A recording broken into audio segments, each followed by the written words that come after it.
Good evening. Good evening. Thank you. I'd like to begin this evening with a moment of silence for the following individuals, please. Kasum Suri, a retired teaching assistant with the North Syracuse Central School District.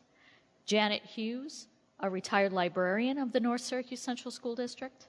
Irene Sutphin, a retired teacher of the North Syracuse Central School District.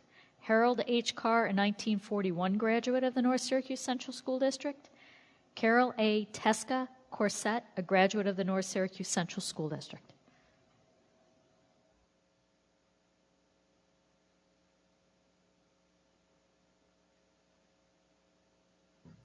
Thank you. Okay, we're going to begin. Mr. Carbone must be running a little behind tonight, so we're going to start out. This is, whoops. Okay, alrighty.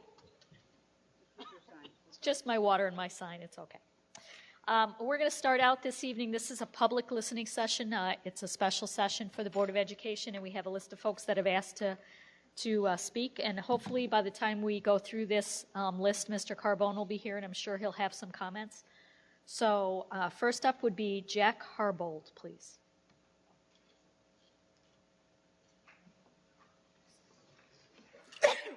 Bless you. Bless you. Oh, thank you, Tom. Thank you. I got a little carried away. Okay. I need space. All right, thank you. Hello, my name is Jack Harbold. I'm a physical education teacher at KWS Bear Road Elementary. I am also a parent and taxpayer in the district. I am here tonight with two of my colleagues, Mr. Ryan Kerher, physical education teacher at Cicero North Syracuse High School, Mr. Tom Stimson, physical education teacher at Cicero Elementary. Several other physical education teachers are here in the audience to show their support as well. We need to start off by saying thank you to our Board of Education members. Thank you for all your time, energy, and effort during these tough economic times. We have pride and confidence in our Board of Education. Our Board of Education has the best interest of our students in mind and makes decisions that are based on factual information. However, last Monday night at the Board of Education meeting, we were presented with information that simply isn't true.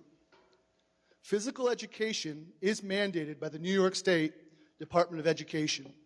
State Education Law 803 states that all students in grades K through 12 must attend and participate in a physical education program. The State Education Department has also outlined frequency and duration regulations. To put it simply, all students must attend physical education class 3 times each week for a total of 120 minutes. High school students must earn 2 units of physical education credit to be eligible to receive a diploma, which equals 1/2 credit each year for 4 years, grades 9 through 12.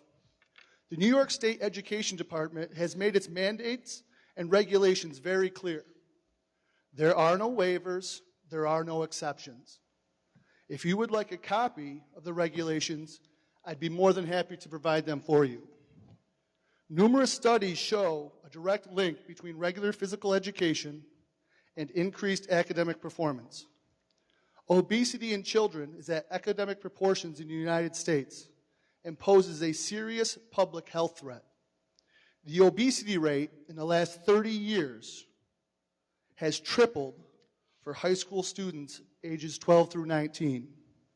In New York State, 28% of high school students are overweight or at risk for being overweight.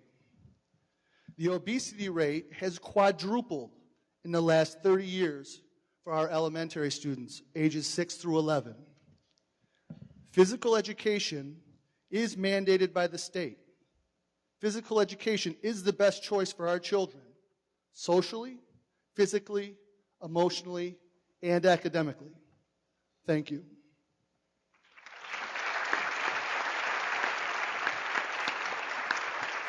Ryan? Come right up, Ryan. Hello. As Jack said, my name is Ryan Kerher. I'm a physical education teacher at CNS. I would like to speak to you tonight about the proposed opting out policy of physical education for our student athletes. This opting out policy would destroy our high school elective physical education program. We now offer at the high school 4 to 5 activities for the students to choose from every 5 weeks. Students get to choose what they take each 5-week unit. With this elective program, we see increased participation, better grades, and an overall more enjoyment for our students.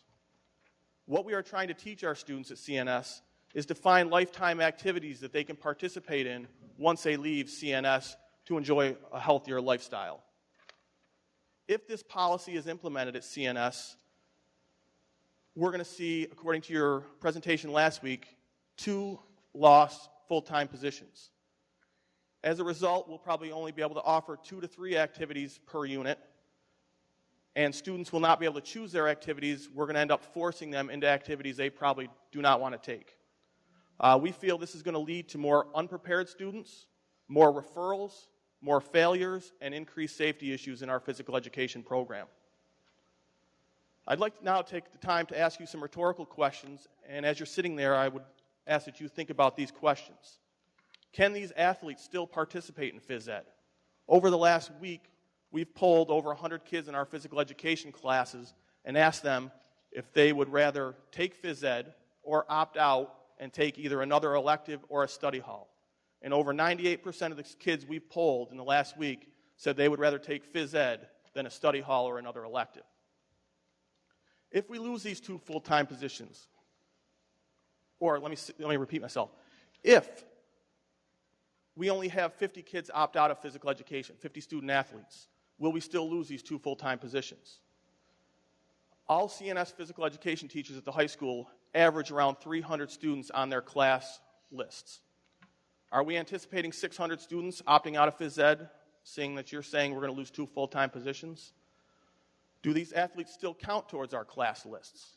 Doing a little research this week, I called some colleagues out in the Rochester area. Rush Henrietta School District, a large suburban school district out in Rochester, they have an opting out policy for their student athletes, and on average, they average less than 75 athletes that opt out per sports season. However, these students count towards their teachers' class lists, which means they don't lose any staff. Whether they have 75 opt out or 275 opt out, they're still going to have their 6 full-time teachers. Is this for varsity athletes only or varsity and JV athletes? Does the athlete miss a whole semester, or do they just miss the time that they're going to be in their sports season? All sports season end different days. It's going to be virtually impossible for us to have student athletes coming in as soon as their season ends and finding an activity to fit them in. All right, some of our activities are popular. They fill up really quickly. If we have 50, 60 students coming in over a 2-week period, we're going to have trouble incorporating them into our phys ed classes. As far as monitoring this policy, who is going to be the person responsible for overseeing this policy? Talk to other districts that have ended this policy. They used to have the opt-out policy. They've gotten rid of it because it is so hard to monitor. 2 such districts that I talked to this week are the Rochester City School District and Pittsford, another large suburban district out of Rochester. What if an athlete quits? How are we as phys ed teachers going to find out that this athlete quit? And are they going to get lost in the shuffle after they quit? What do we do with injured athletes? If somebody gets injured on the first day of soccer season, they break an ankle and they're out for the whole entire season, do they still get to opt out? Students in phys ed that are injured either participate on a limited basis, depending on what their injury is, or if they're out on a full medical, they do written work to earn their phys ed credit. And finally, grading. Phys ed counts towards a student's GPA and their class ranking. How will these student athletes get graded if they opt out of phys ed? Who is responsible for giving them a grade? Is it fair to have some students who can't opt out of phys ed possibly hurt their GPAs by taking phys ed when other student athletes can opt out? If our class valedictorian is outstanding in math, they don't opt out of math. They take AP Calculus. I would just like to strongly encourage the Board of Education not to include this opt-out policy in next year's school budget. We are proud of our elective physical education program at CNS, and we would like to continue to see our program and students thrive for years to come. Thank you.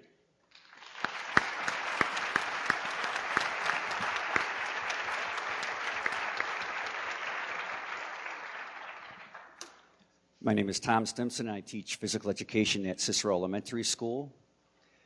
I have some thoughts concerning physical education and the proposed opt-out at the high school. I am confident my colleagues agree with my views. Physical education in our school district is an integral part of the total education of our students. What we do as teachers is vitally important with regard to a student's view of him or herself. We focus on concepts such as the importance of fair play, trying to do well regardless of skill level, and understanding the needs of children with disabilities. We stress the importance of what it means to have strong character and the need to respect each other regardless of race or lifestyle. In PE, we arrange for opportunities to explore the importance of nutrition and wellness as they relate to healthy living, both now and as students enter into adulthood. Our units of study allow kids to raise their heart rates and, in essence, become healthier and more physically fit. Phys ed is important, it is vital, and New York State agrees. That is why it is a mandated subject. With regard to the proposed opt-out provision at the high school, I want to make it clear. Physical activity and attendance on an athletic team does not equal quality physical education. Athletic teams, though valuable, do not adequately address the characteristics that are inherent in a comprehensive PE program. Competitive athletics and physical education have divergent goals. High school sports are basically exclusionary, meaning students are narrowed down until the best athletes occupy the most playing time. And PE is inclusionary, where everyone is involved in participating regardless of ability. Those athletes who voluntarily opt out will in fact miss out on wonderful activities designed to inspire a lifetime of dedication to fitness and enjoyment of movement. Currently at the high school, students have the opportunity to participate in activities as diverse as CPR and AED, tennis, aerobics, cross-country skiing, and life fitness. Students who opt out will miss opportunities for enjoyment, challenge, self-expression, and social interaction. 35 years ago, 200 feet down that hallway, I was convinced by a teacher that I could someday be successful and make a difference in children's lives. That conversation occurred during physical education class during my senior year and changed my life forever. Please do not underestimate the influence of a PE teacher on a student athlete. Physical education should remain mandatory for everyone and should not be optional. It is that important. Thank you.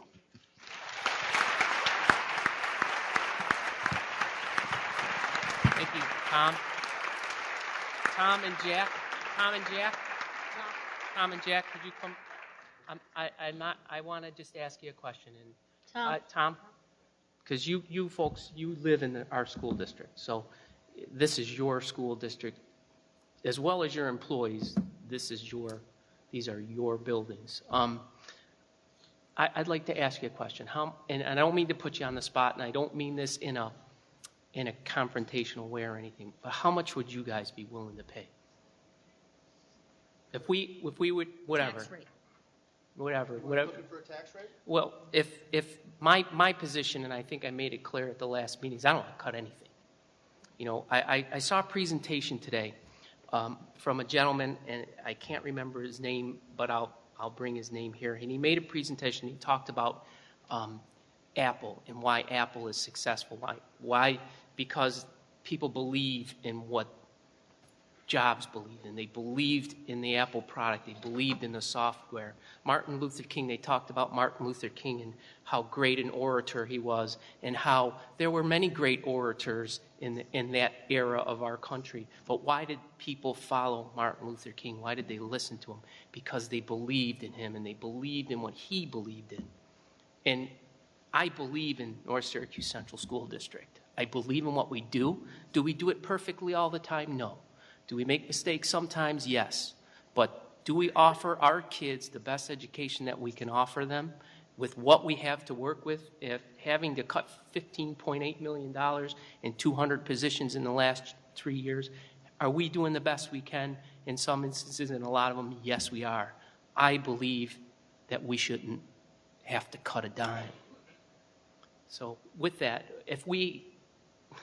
you just said it, I think, Jack. You said whatever. You said anything, whatever it would take.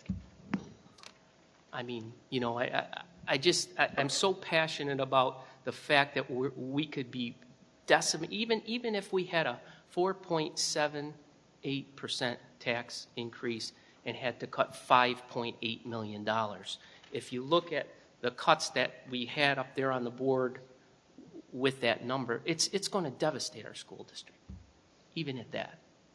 So I just kind of, we talked about a suggestion box or a questionnaire on our website for our people to say, geez, this is what I feel I could pay. This is what I think, this is the type of increase I could support. What do you guys feel about that? I certainly don't envy the position that you guys are in. I believe, like I stated during my presentation, I have pride in my Board of Education. I have confidence in my Board of Education. As far as I'm a product of physical education, I believe in that product. And I believe many of the children in our district believe in physical education. At the younger levels, the levels that I work at, they may not understand it, but they enjoy it, they benefit from it, and I think later in life, they become believers in the product. And that's what's important to me. Well, I concur, and I have to say, it's not an easy process, and none of the teachers take it lightly, and I know that you don't take it lightly. My 3 children went through North Syracuse Central Schools, and they had a wonderful education.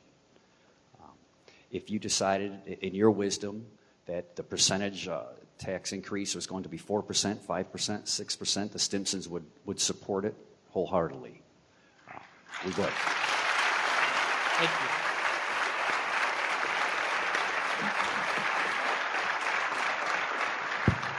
Thank you. I didn't mean to put you on the spot, guys. I'm sorry. Is that Ryan Coots? Ryan? Oh, yeah.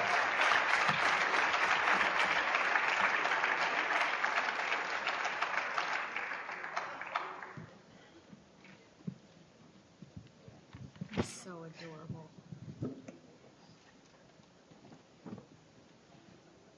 Hello, my name is Ryan Coots, and I'm a sophomore at CNS.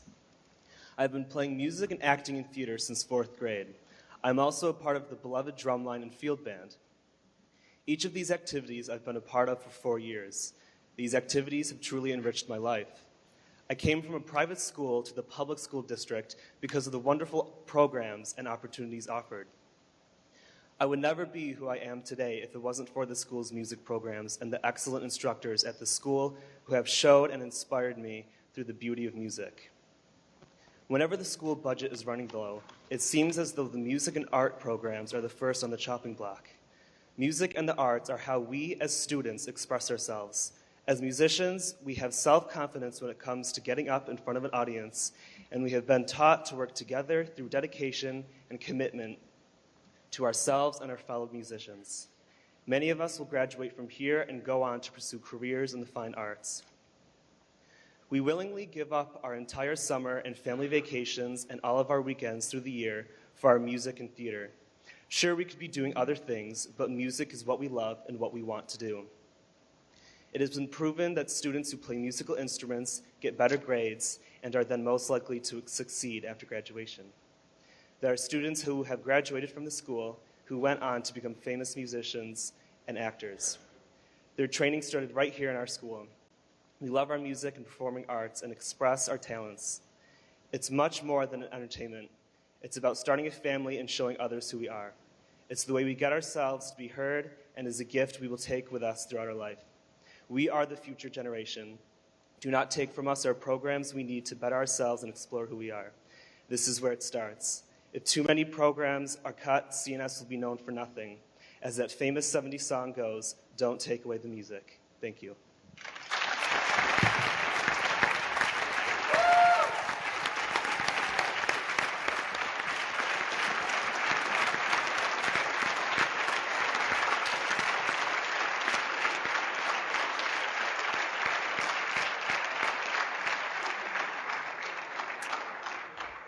Thank you, Ryan.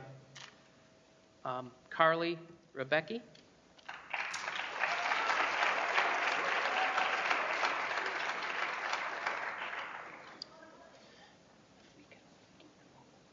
I know. Okay. 9,000. We probably got, what, couple thousand, 1,800 kids. Few? Welcome, Carly. Good evening, members of the board and members of the audience. Thank you for allowing me this opportunity to talk to you briefly about our outstanding art department here in the North Syracuse Central School District. I am aware that May is approaching and you will soon have to be deciding on where to make cuts in our budget. I want to give you a glimpse on how rewarding our art department is in our schools.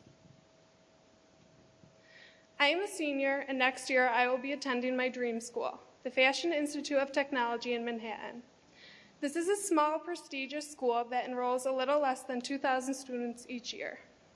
I am blessed to have been accepted, and I owe a huge portion of my success to the art department here at CNS.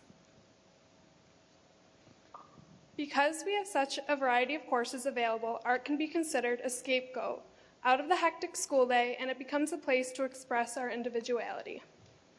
Whether it is painting, drawing, photography, graphics, or sculpture, each medium allows us art students to show our creativity in a different way compared solely to the student that excels at a core class. But it is not only the wide curriculum that is provided to the students in the district that makes us so successful.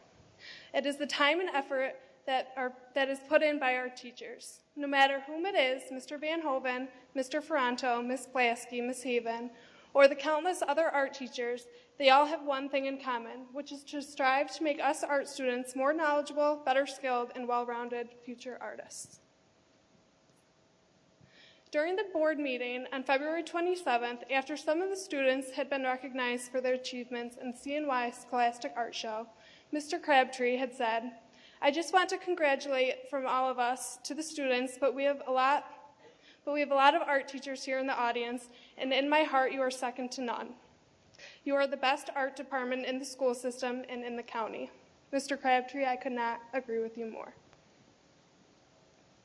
These teachers notify us of countless contests that are available, which allow us as young artists to be recognized both by local and national art organizations. As for the department outside of the classroom, CNS offers a vast amount of co-curricular activities such as art club and yearbook club. Try and imagine not being able to look back 20 years from now on your high school yearbook. To some, a yearbook is a vital way to reminisce on old memories. By cutting clubs like these, you are eliminating one's option to look back on the memories they had had in high school. When word first came out that art classes were on the chopping block of our budget, it concerned me for one main reason. Without an art department that has so many outlets like ours here at CNS, students would not be able to go on to art-based institutions or colleges and pursue a career in the arts. It is courses like Portfolio Prep, AP Studio Art, and AP Sculpture that teaches students how to create a portfolio that is necessary for any student wanting to major in art. Over the years, there have been tons of students who've left here and went on to be successful in the art world. I couldn't imagine our art department taking a step backwards and not allowing future students to have the opportunities that I've had. As a soon-to-be graduate of the school district, I hope to come back and be able to see the art department still standing and still growing. I have two younger brothers that are currently in our school district, and I would hate to see them with a smaller selection of electives than I've had. It is the electives that sets each student apart from one another and allows them to be different. Without these courses, I would consider our school to become more of a factory. Each student wouldn't be able to take the electives they want. They'd all be the same. Extracurricular activities and electives are the things that colleges look at in deciding whether or not to accept a student. So when the time comes in May, I hope that you think of what is best for our future students in the district. Thank you.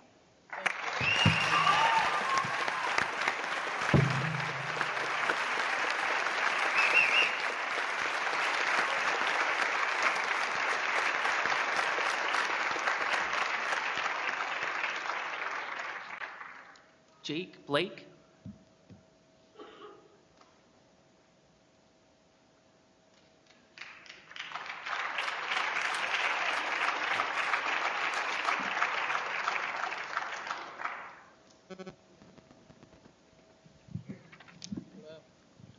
Today I'm here to talk to you about the CNS Drumline and the whole music education program. I don't think we should cut it because it's offered me so many different choices. Like, it's kept me away from so many bad things like drugs, stealing, all the above. And if we cut that, like, it's just, that's like my whole life pretty much. I'm hoping to get a scholarship to Juilliard for college for percussion. And if you cut the music program, I'll almost never have a chance to get there. And that's one of my dreams. It's my first year in drumline, and I love it. It's opened me up to so many different opportunities, so many different friends, and just, it's a great experience for all of us. And if you cut that, not only will you be cutting the drumline, you'll be cutting my dreams and almost everybody in every musical education program. If you cut it, like, we'll all be hurt, not just like, sure it'll help the school a little bit, but it's not too much to ask to keep the CNS program for music, and we should just keep it, like,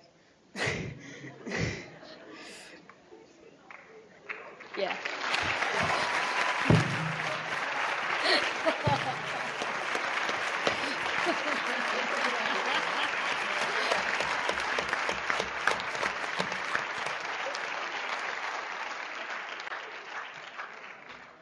Jake, yes, we should.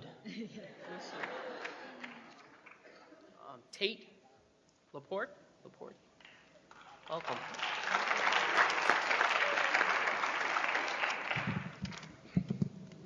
Good evening. My name is Tate Laporte, and I don't just want to talk to you guys. I want to talk to everybody out here today. Many people are worried about these budget cuts, and it's because they don't exactly know what's going on.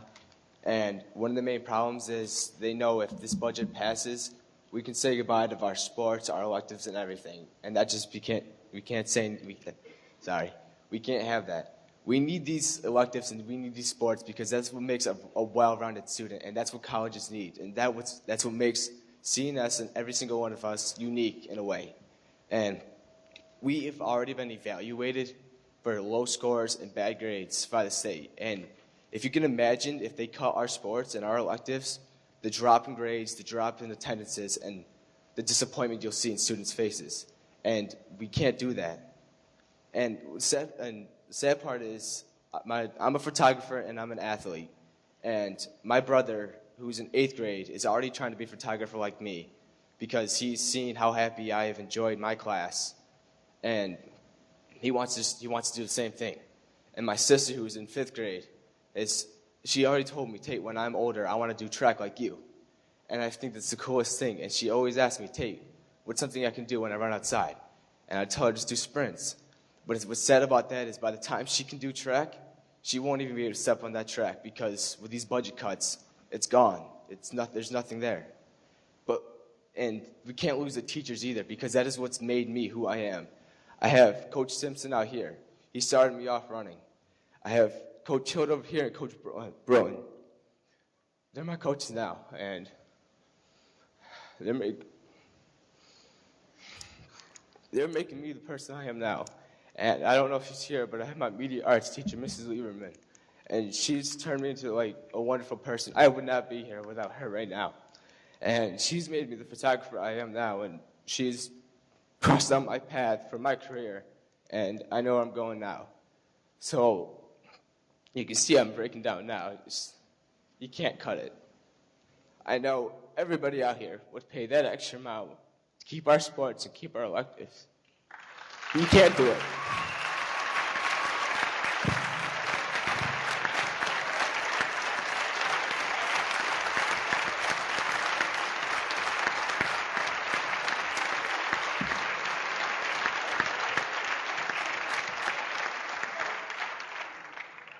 Tate, it's only 79 cents a day. I will too. 79 cents a day. I mean, great job. I'm sorry that you have to come up here and do this. It takes a lot of courage to do that because I know it's important to you. Thank you. Alicia Sherlock and Justine Sellinger.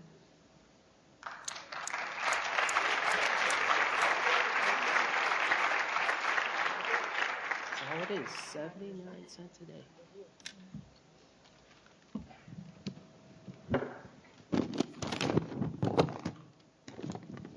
Hi, my name is Alicia Sherlock, and I'm here representing the kids in the special education room at the junior high school who do not have a voice. While all my peers can stand up here and give their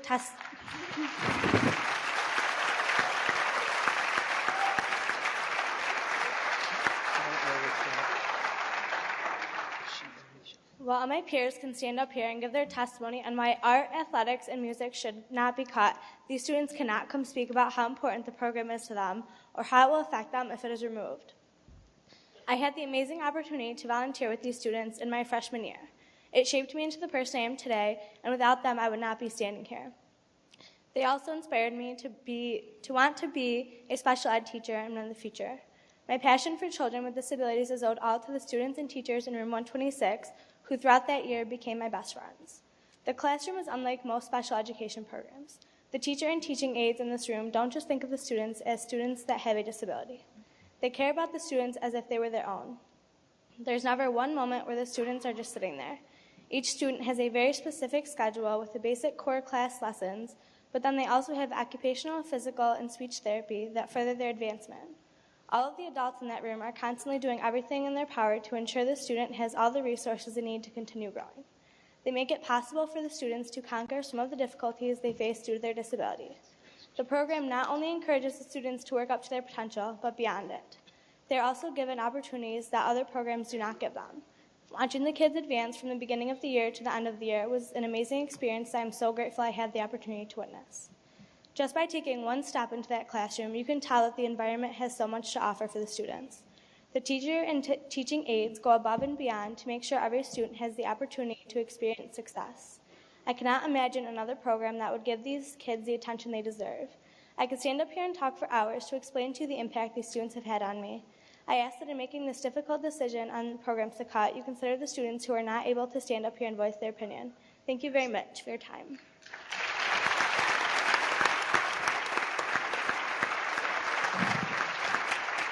Hi, my name is Justine Seliger, and I too am here to represent the Special Education Department.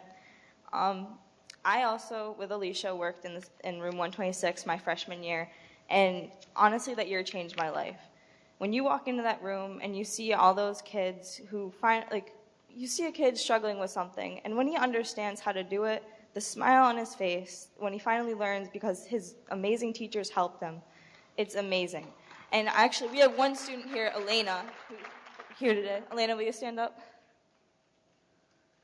She's like my best friend. Come on up here. Board of Education, I'd like you to meet Elena. Say hi. Say hi. Hi, girls. This is class. This is Paul. This is hot. This is hot. Hello, go. Hot.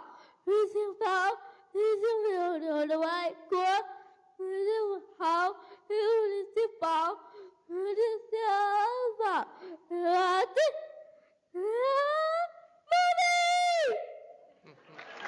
She loves to sing. So I've grown attached to this girl, and it's like you see their faces, especially at the Special Olympics when you watch all the kids there, and it's just amazing. It's heartwarming, and I would like to pursue something involving the children as well. I know I'm not a taxpayer, but I have talked to both of my families because my parents are divorced, and both of them would be able to do the tax increase. They would not care. It would be fine with ours. So Thank you. I believe in this. Thank you. It's all the best for the children. Thank you. Thank you so much. We got a future Kayla McEwen there. Thank you. Thank you so much.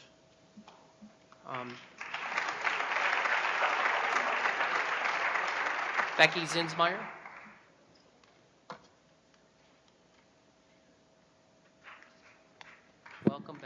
Good evening. My name is Becky Zinsmeyer, and I'm a third grade teacher at Bear Road Elementary. I teach on our blended 3 team, consisting of 2 regular ed teachers and a special ed teacher, and anywhere from 2 to 3 teaching assistants, depending upon the student needs. I chose to be a part of the blended 3 team because my teaching background is actually in special ed. That was my first certification area. When blended came about, it moved from a 15-1-1 self-contained setting into a blended to incorporate more students into a regular ed classroom. Ideally, we would like to have 12-1-1 students so we can lower our class sizes, but obviously as we increase them, we also don't want to lose our support. Right now, I have about 21 students, and a third of them are special ed. I have a teaching assistant this year. According to proposals, that next year may be taken away from me. I can't imagine being a teacher of 28 students, 8 of them special needs. Probably the rest of the half of my class would be typical, probably average achieving students. The other makeup of my classroom would be low struggling students, probably on AIS services, going through the IST program. So imagine having half of a class struggling without support that we have already. So my question is, are we going forward or are we going backwards? My school's a CINE school. Right now we're kind of stuck in the position of what are we going to do to improve student achievement, especially with blended students? If you take away the teaching assistants and raise the teachers' class sizes, how is it going to help? It's not going to do anything. Right now, my TA in my classroom in the morning, she sits with the blended students working on their skills. I have to take my struggling learners and teach them. I'm one person. I can't do 2 jobs at once. I can have 2 certifications. It's still not going to help. We need the support in our classrooms. My other question kind of raises, what will a blended classroom look like if we do go to 28 students and the fact that we reduce our TAs? Because I now need to make a decision for me. Will I be willing to still participate in a grade 3 blended program by myself without the support I need as a teacher? So just as you make your decisions on the tax rate, know that teachers are kind of facing the same situation. Will I go back to a classroom of 28 kids without the blended kids? My heart and soul is with these kids. I have these students because I choose to have them. So if I choose not to have them, who's going to take over? Who will choose them if I can't? Thank you.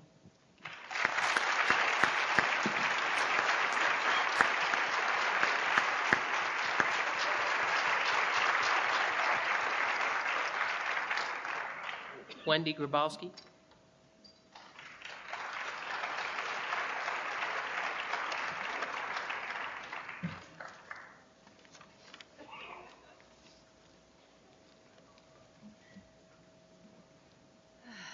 Good evening, Dr. Dice, Mr. Carbone, Board of Education, and everybody out there.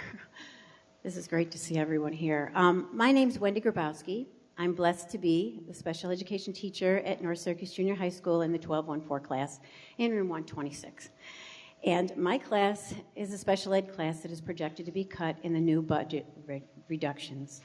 I felt that I needed to speak on behalf of my students.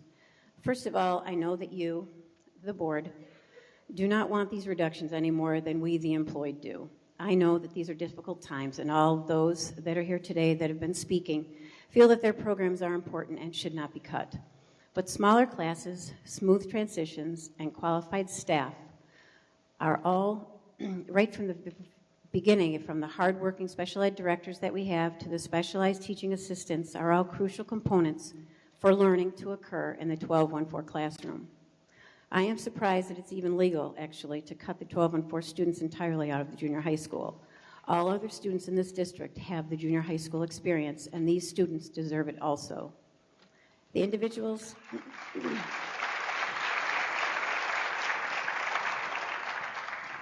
The Individuals with Disabilities Education Act states that all children with disabilities will be given a free and appropriate education. This doesn't state free and appropriate care. Education is the key here. Eliminating this class would cause classes at the middle school and CNS to be crowded without additional TAs, and I'm sure that care would take place, but I know that there would not be able to be much education taking place.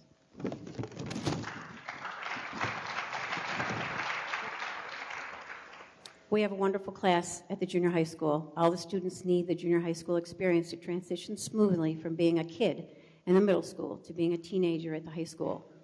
I'm sure that the parents of the general ed students would not be okay with the district skipping junior high school for those students. The 1214 students can stay in school until they're 21. The typical scenario for those students is to be in the elementary school for 6 years, the middle school for 3 years, the junior high school for 3 years, and then at CNS for 4 years. Now, with the projected elimination of the junior high school class, the middle school would be 4 years, and then the students will spend 6 years at CNS. I wouldn't want my child to be in one classroom in the basement of CNS for 6 years. Remember, these are students who are in a self-contained class. They don't have the opportunity to move out into other classes like typical students do. Again, I know that this is not your fault, but I just ask you to think about it. If you had a child with a severe disability, would you want them to be in the same classroom at CNS all day long in the basement for 6 years? They need the junior high school. We have a big sunny room right in the middle of the first floor overlooking the track, and we call it the Wizard of Oz Woods. The staff and the students at the junior high have been wonderful, and we visit English, health, social studies, science, or art classes daily for 30 to 40 minutes. Typical students volunteer in our classroom, as you've heard from a couple today, and some have chosen special education as their career choice due to their experience here. The 1214 students need the junior high school experience to smoothly transition from middle school to high school. And many teachers at the junior high say that they and their students learn from us as much as we learn from them. Eliminating the 1214 junior high school class and moving them to CNS may result in appropriate care, but the current configuration of the smooth transitions at each level, including the junior high school, results in free and appropriate education. North Syracuse School District prides itself in its special education students being able to stay in their home school with same-age appropriate peers. Don't take that away from the 1214 students. If we have a partial budget path on behalf of my students who cannot be up here, except for Elena, of course, with their own voice, I ask you to please keep the 1214 class and staff at North Syracuse Junior High School. Thank you.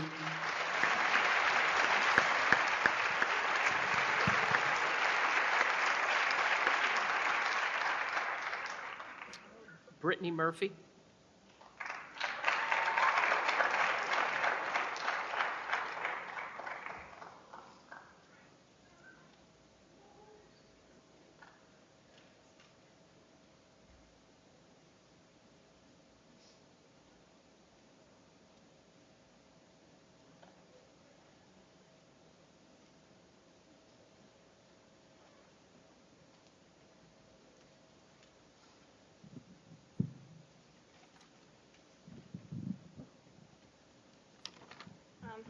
Hi, I'm Brittany Murphy. I'm a senior at CNS right now.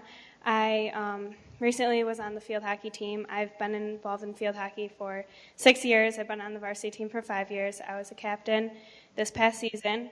I'm here speaking on behalf of my family, my girls, my team. I know they all can't be here right now because a lot of them are involved in other sports, but after some of them did do the courtesy of writing some notes and expressing their thoughts, which I'll give to you after. First, I'd like to say how much of an impact my team has made on me. This year, they really have become like my family to me. We've created a strong bond, like no one can break it at all. I know a lot of other people play sports and have this bond with their team, and I'm not just speaking on behalf of the field hockey team as well as other sports. They really can't be cut at all. You can't cut one, you can't cut them all. It creates so many opportunities for people. I know how hard people have worked to be on the varsity team or any team that they've been on, how much dedication goes into it. In some of my classrooms, my teachers have been talking about 21st century learning, And what it's about is like collaboration, achieving high standards for students, college readiness, being active in extracurricular activities, and working on solutions to problems. And you can achieve those through sports and art and music and doing other things would help them for the 21st century college readiness type things.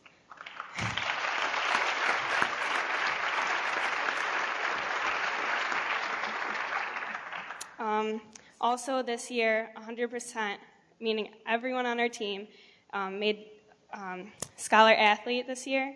So it just goes to show...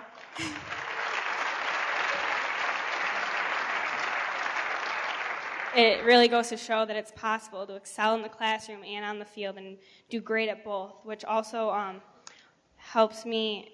What I've learned in the past years that I've played field hockey, my coaches have been telling me, you know, if you work hard at something, you can really achieve it. The past 3 years I've been in high school, I've put myself in honors and AP classes because I know that I can, because from what I've learned throughout sports is if I put my mind to something, I can do it, and if I work hard, I can do it, so it helps me in the classroom as well. Also, this next fall, I will be attending Cortland to play field hockey. I would be less likely to attend this school if it weren't for field hockey. I have been talking to the coach. It's like one of my dreams to just play college field hockey wherever. And it's really helped me with affording it because my dad recently has been sick and out of work, and we wouldn't be able to afford it with just my mom's income. So it really helped me throughout, like playing sports and getting good grades to really help me afford to go to the school that I wanted to go to. Also, they were also talking about like tax increase and everything.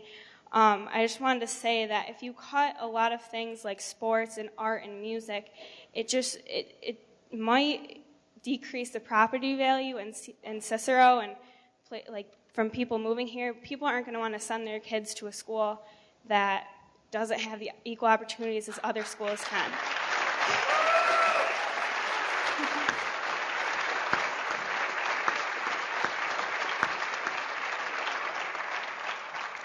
So, all I'm saying is that sports, not just field hockey, are extremely important to many individuals, and it would really break my heart and many others to see if not all but one sport go. Thank you.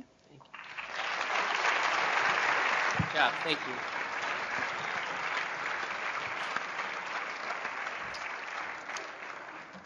Thank you. Thank you. Howard Botting.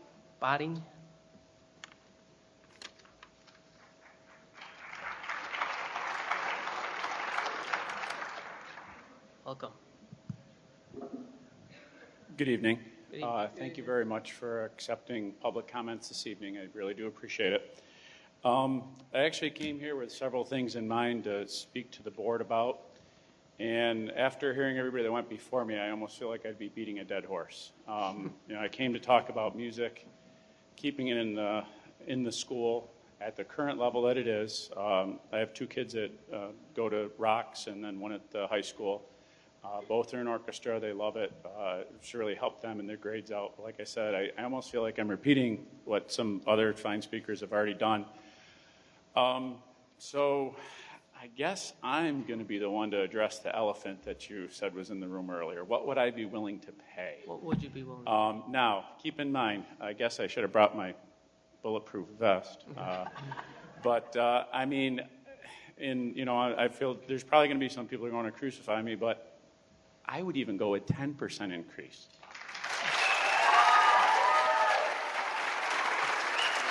Well, okay. A 12, hold on one second. I'm going to say it again. Now, hold on a second, please. Hold on. Mr. Keegan, to not have any cuts, what's that percentage? 12.7. And how much is that on a $100,000 house per year? So it's less than 79 cents a day. 280 is about 79 cents a day.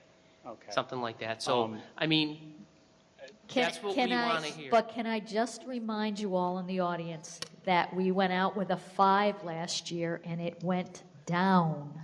So Well, you have to say, let me ask a question. How many of you are 18 years or older and live in this school district and can vote? Raise your hands. Raise your hands. Okay? Now, if this vote were tonight and this people in this room were to vote on 12 point whatever percent, 60% of you would have to say yes. How many of you, well, I can't say that. You have to get out and vote. We felt last year when we went out with the 5% that it would have cut as little as we would have had to cut last year to keep the programs and then start us off this year not having to do or talk about the things that we're talking about as drastically as we have to.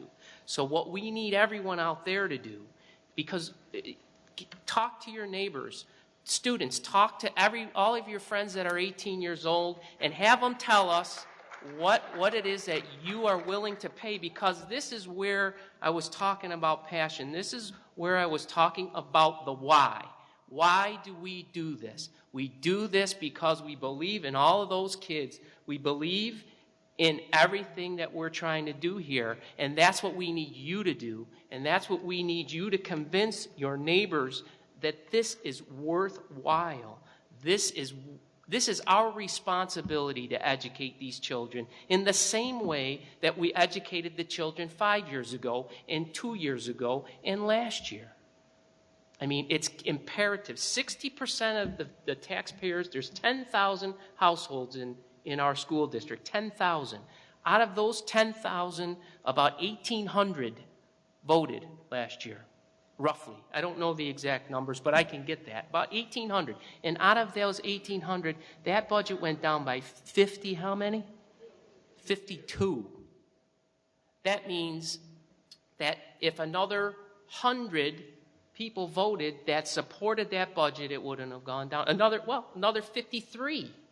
Because last year we didn't have to get a supermajority, as we would have to do if we want to increase the taxes more than what the state says our cap is. So that's what we need you to do. We need you to tell us, because we're sitting here, and we had to have, for the superintendent for this week, an idea of where we were, what tax percentage of an increase we could accept or not accept, and which one of these cuts were palatable to us.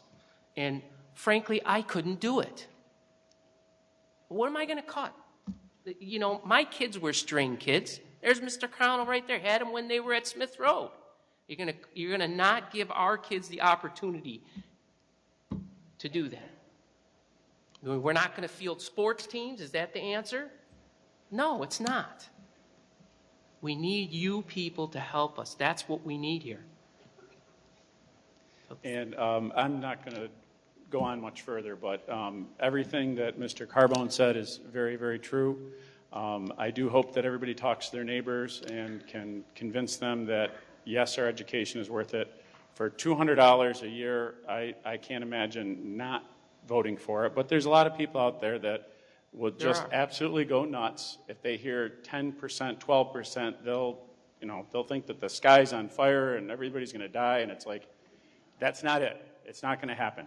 The other thing that I would encourage the school board to make sure that they're pushing when they talk to people and the folks here, that if they present a budget that's above the budget cap, it has to pass, or you go to contingency. No, there's no such thing as contingency. Oh, okay. It has to pass. If it fails, it goes up again at some other number. Okay. If it fails a second time, we have to cut $9.2 million, Okay. no questions asked. Yeah, so there's definitely some big ramifications if they try to go for that high number and they don't get it. So we really would like to get it the first time. The second thing I would like to encourage everybody on the board to do, and in the audience and the neighbors, is please lobby the governor to fund the schools. I can't say, I've never been as politically active as I am right now, and it's really sad to see, people that I voted for that I thought would stand up for education, doing just about everything they can to gut the education in New York State. So, sad to see it. Thank you, Howard.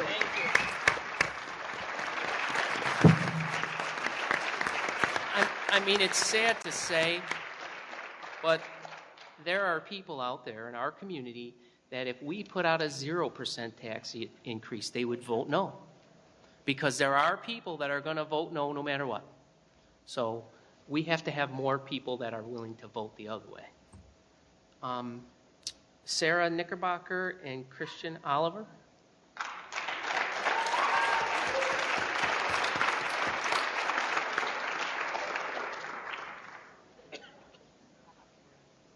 Sarah, you're the road show tonight. Sarah, you were here before, weren't you? Yeah. Okay. Last week, right? Good evening. Oh, you both were here last week. I was here last Are week. you talking to all your fellow musicians? Actually, first I was going to thank all of you board members for coming to Beauty and the Beast this weekend and past weekend. We were honored to have you there, and we hope you all enjoyed the show. And then second of all, I need to compliment everyone who's spoken tonight. All of my classmates and all of my friends here, you have done something more important. You've rallied together. You are being the movers and shakers of tomorrow. And I am so proud to say I'm part of the class of 2012, and the class is Bohemian.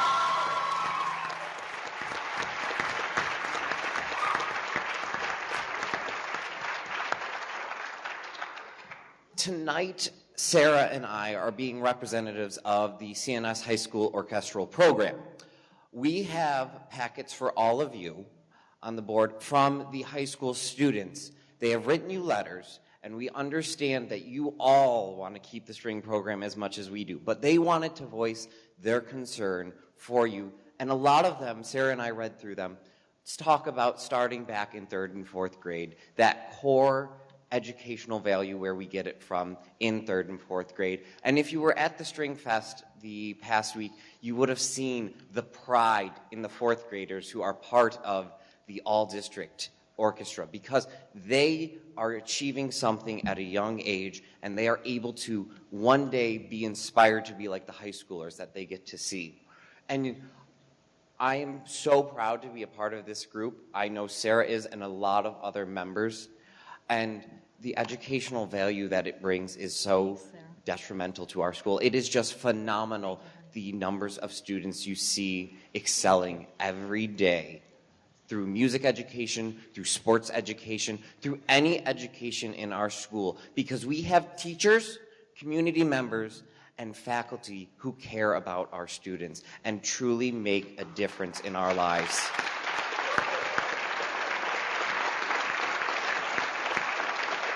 So, to the community, I ask for all of you to please hear what Mr. Carbone is saying, to hear what all of us are saying, and truly, truly understand what is going on, because we have the power in our hands, being that democratic society, and I am proud to say that we are, as young adults and as people of the community, getting involved and being concerned.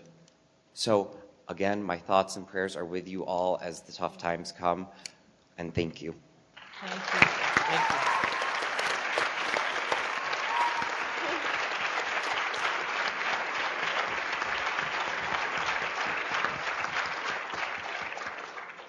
Hi, everyone. I'd just like to thank you also. We saw lots of you at our concert, at the musical, at our drumline show, everything this week, and we really, really appreciate the support. And we know what a hard time you guys are all going through, trying to decide what to cut and what not to cut and what kind of situation you're in. And we feel it too. Like, I know, like, I'm having like nightmares about this, and it's not even affecting me personally. And I just know that as a senior, I want to go out knowing that I left the school a better place than one that seems like a factory. So tonight, I want to focus on all of you and kind of reiterate what Mr. Carbone said, because it was exactly what I was planning on saying. Just anyone you know, whether it's your coworker, if you're a senior and you're going to be 18 by May 15th, or you know someone, your parents, your neighbors, the person you bump into at the grocery store, people from your church, please get them out to vote. Because even if it's not saving everything, the sooner we pass the budget, the more we can save, and we really want to save that. And, you know, I know that we want to focus more on the community now because we really want to save that. And any senior who doesn't know how to get registered to vote, like, come see me, come see a social studies teacher, and we'll get you registered, because I know, like, I personally won't be 18 and I can't vote and it's killing me. So, you know, like, I want to go into politics, and I know someday I want to help at the national level, but it starts here. So I just encourage you all to get out and vote, get the word out, and save as much as we can, because all of our programs are important and they all deserve to be saved. Thank you.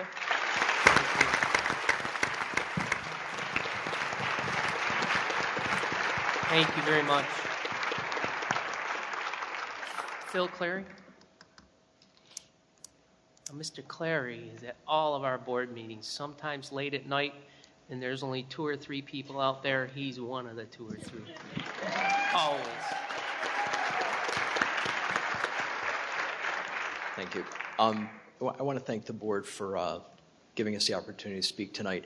And I have to say, I had something really nice prepared, a big picture thing about the importance of investment in schools, about people like my dad, people my parents' age who always believed in the investment in public schools, people who didn't necessarily have a lot, but they understood that investment wasn't just giving extra things, it was about giving and sacrificing for something better down the road. And I'm here tonight, I usually talk about being a teacher, but tonight I'm here as a townie. I've lived here all my life. I'm a graduate of our schools. And, as I heard our other speakers, I hear other townies like me. I hear Mr. Stimson and Becky and John and Carol and Rosemary, people who went through the system and are proud to make a choice to live here and very happy to be part of our school system and see good things. And for my teacher friends in the audience, there's nothing better for us than to see kids who feel more comfortable speaking to an auditorium full of people than I do.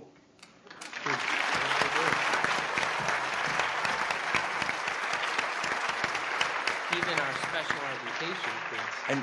And for the 2 students who just spoke, I couldn't be more proud. We couldn't be more proud to see that community activism, that pride in community, that investment, that reaching out to their colleagues, that just makes you tremendously proud. And I'm not going to go on. I'm just going to say this. This is our town. This is our school district. This is our choice. Albany has a number of people who are either unwilling or unable to fund us. They don't recognize that we are a high-need, low-wealth community, that we are 666 out of school districts in per pupil spending, yet we produce kids like this and have choices for our kids so that when they walk across that stage, they can go out and be anything they want to be. So in terms of a tax rate increase, I know what I'll pay. I'll pay anything that's necessary to invest in my community, in our town.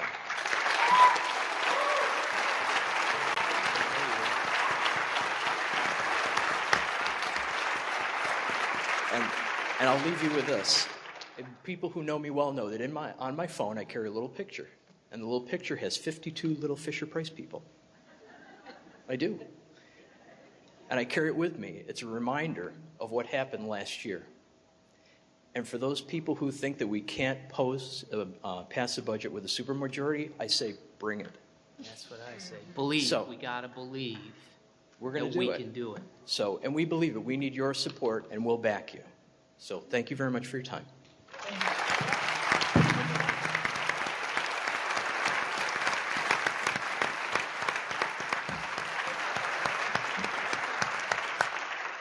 Thank you, Phil. Caitlin Rude and Katie Manica.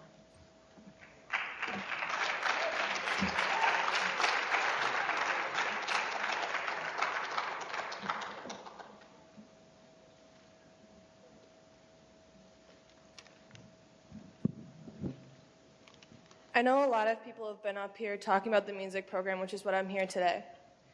I'd first like to start off by saying good evening, Board of Education, NSCSD, students, staff, and parents. I'm here today to talk about the music department and what it does for its students.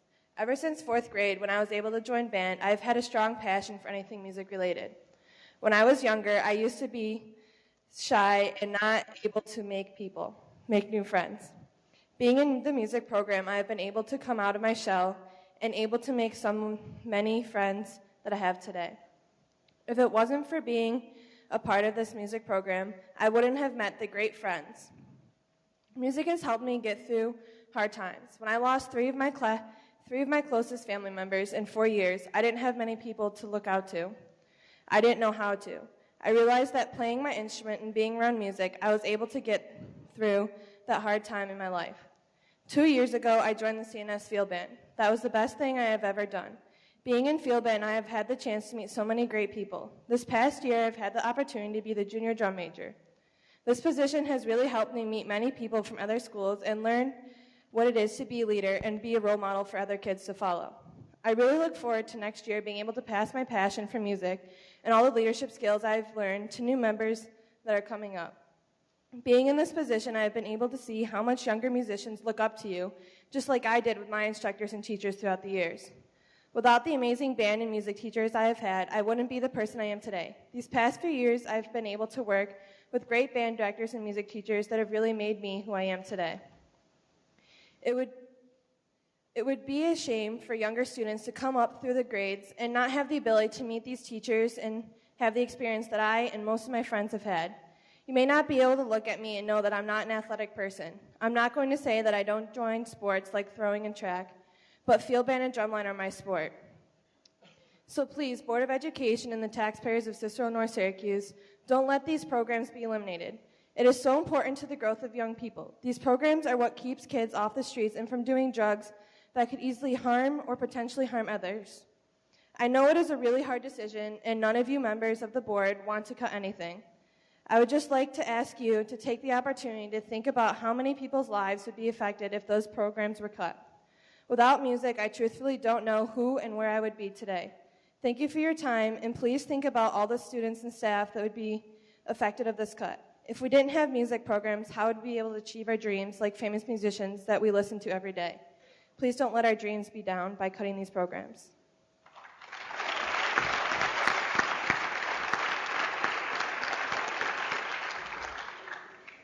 Hello, my name is Catherine Monica. I am a senior at CNS, and I would like to tell you about how the music program has changed my education throughout the years.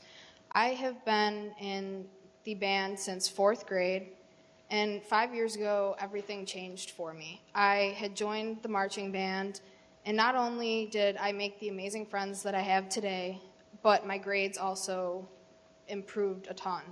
I went from being the B average student to an A average student within my first year of field band. I also learned how to manage my time better because we had practice 2 or 3 nights a week. And as a result of this, 5 years later, I am better prepared for my college education than I would ever have been without the music program.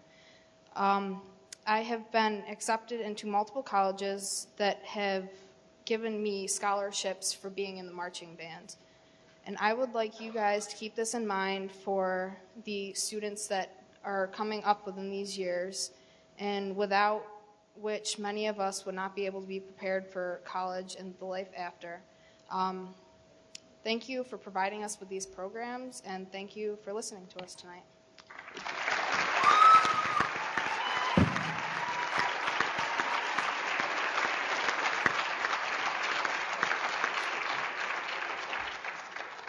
Drew Rude.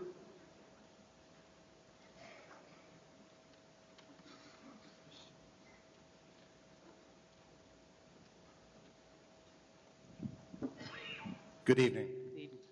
First of all, I can't say how proud I am of all of these kids right here, especially the one that was just up here. I want to say thank you to everyone on the board, Mr. Carbone especially. This is something that 2 years ago, as Caitlin mentioned, she joined field band. We've always been a part of her music, gone to concerts, enjoyed the music from the time she was in elementary school. For me to think about those programs not being there, to not be able to sit there and enjoy the music, to see the performance that you folks saw this weekend for the drumline, to see the passion that these kids have and how much time that they spend. A lot of these parents don't realize these kids don't have a summer. They get out of school in the middle of June. They start practice in July. and they practice right through August. I can't think of a more dedicated group of kids, teachers, instructors, some of which are out here, who give their time night in and night out when they could be doing other things. As a parent, when Kate first came home, she came home about a week after joining field band, and she said, "Dad, they need pit dads." I said, "Okay, great. What's a pit dad?" Well, I learned. We lift things up and we set them down. Several times a day. But I wouldn't trade it for anything. And some of these parents are out here tonight. We have parents that are on the board for field band. These people dedicate hours and hours and hours, and we do it for the kids. But I see these kids and how hard they try. Everybody's talked tonight about sports, the arts, in the cuts. You need to think of it as one whole thing. Field band is a sport. Drumline is a sport. Sports are sports. It's what these do for these kids. If these kids didn't have all of these programs, where would they be? And with the academic requirements that they have, we don't touch on that enough, that these coaches in the sports and these band directors, these kids have to be getting good grades or they do not participate in these programs. If we cut the teachers and we cut the directors and we cut the music, these aren't there for these kids. And I'm proud to be a pit dad. I'm proud to help these kids. I would dedicate as many hours as it would take, as I know many of these parents were, 3 nights a week. And Mr. Carbone, I know you said that you're willing to do the 79 cents a day. I want to know how many of the rest of the board, a show of hands, how many are you willing to pay the 12.5% to take this up? I know we're getting the word out in field band. We're trying to get it out to the parents. I want to know how many sitting here would do the same thing. I know I will. I would gladly pay that if it saves these programs. Ladies and gentlemen, thank you very much. Let's get the word out, everybody. Let's save these programs, all of them.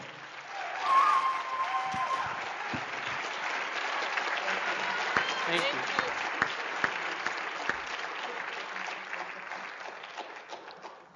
Sabrine Mir.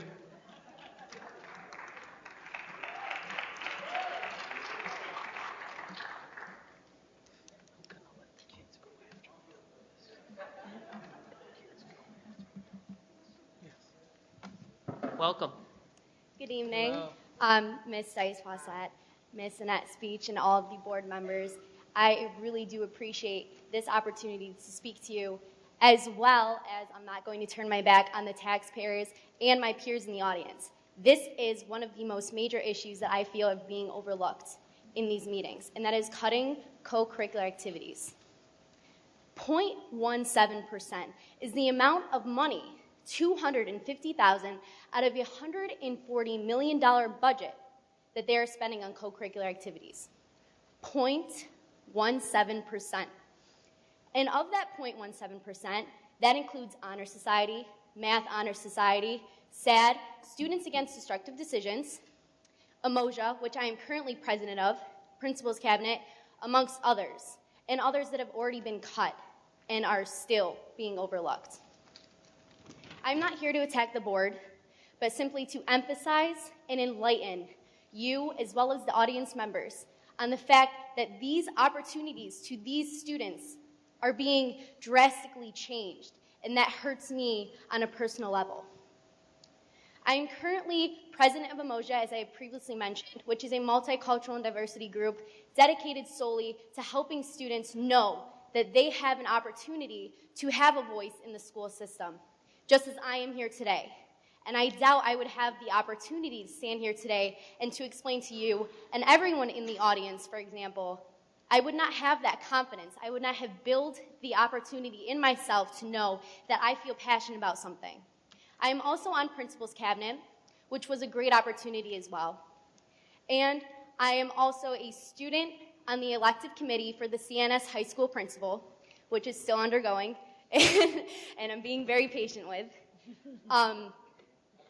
As for what I'm trying to say, Umoja to me, my junior year, I didn't know what Umoja was. I walked in there, my friend dragged me in, and I was like, well, I'm going to try it out.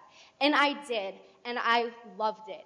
I died for it. It was one of the most amazing experiences I've ever had in my entire life, and now I am currently president of it.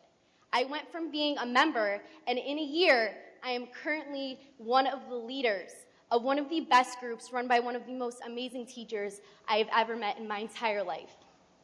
And without him and without the dedications of the teachers, I feel that it is going to be a deplorable, deplorable thing to happen to the school if clubs are going to be cut. As for Ms. Dice-Fawcett, you did say yourself that you are big on sports, you are big on student participation. Well, if you look at the school website, which I have done, and there's a quote that says the imperative for change is student success in a changing world. Now, how do you instill success in a student when the change is so drastic and the change is possibly going to affect us in a negative way? Although I am a senior at CNS and I'm graduating, I have a sister and a brother currently going through the high school and the middle school, and they're going to be stripped away of their opportunities. My brother's lacrosse program, currently in modified, hopefully going to see him in varsity in 6 years, going to see him get a scholarship to St. John's Fisher, his dream school. But without that opportunity, what is he going to have other than grades? What are the thousands of kids that are currently going through this program going to have other than grades if we do not have these co-curricular activities? I want you to tell me that. I want you, the taxpayers, to answer me this question. What do the thousands of kids, your children, your neighbors' children, have to fall back on if you're going to give them solely their grades? How do you find that plausible in any sensible way? We are being stripped of an education that holds absolutely no meaning. This education that people are trying to put on us, that you have to be a straight A student, you have to be involved in 4+ sports, you have to be involved in volunteer work, go to work, and then you have to have clubs on the side. Is that really what we're telling our children, and yet we're stripping this away from them in like that? Is that really what we want for our kids? No, that is not. No, thank you.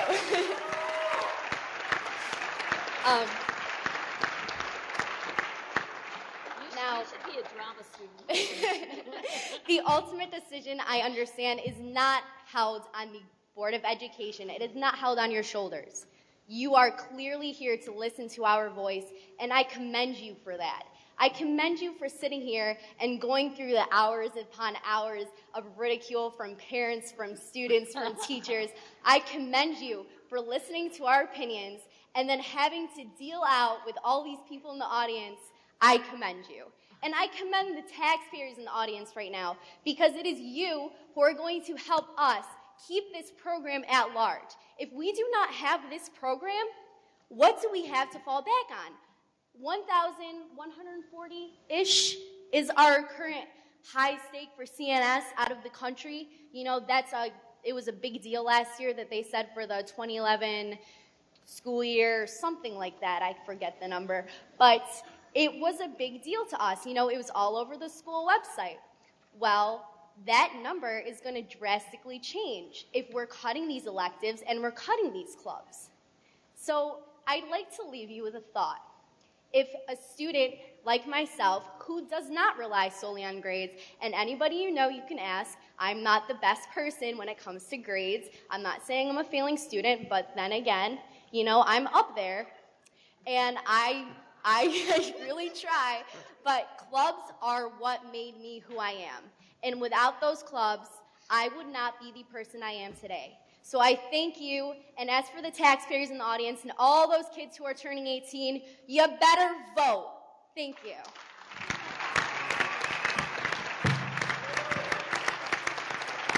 Great job.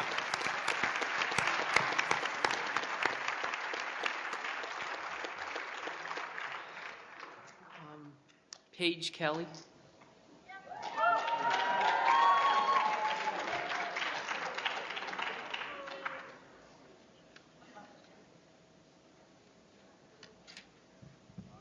Good evening. Not just to you guys, but to all you guys. I'm not going to sound redundant, I promise, because it's already been said so many times. So this is kind of going to go off my head. So please be patient with me, as well as all you guys. Okay. So I'm Paige Kelly. I am a junior at CNS. I just went into band 2 years ago after having a really hard life. I didn't really find much hope in a lot of things, but my friend Ashley was bugging me to try band. So I did it. I like percussion, I like banging on instruments, so why not? Tried it. I fell in love with it. Not only did that, but then I started feeling, a little different because I came in 5 years too late.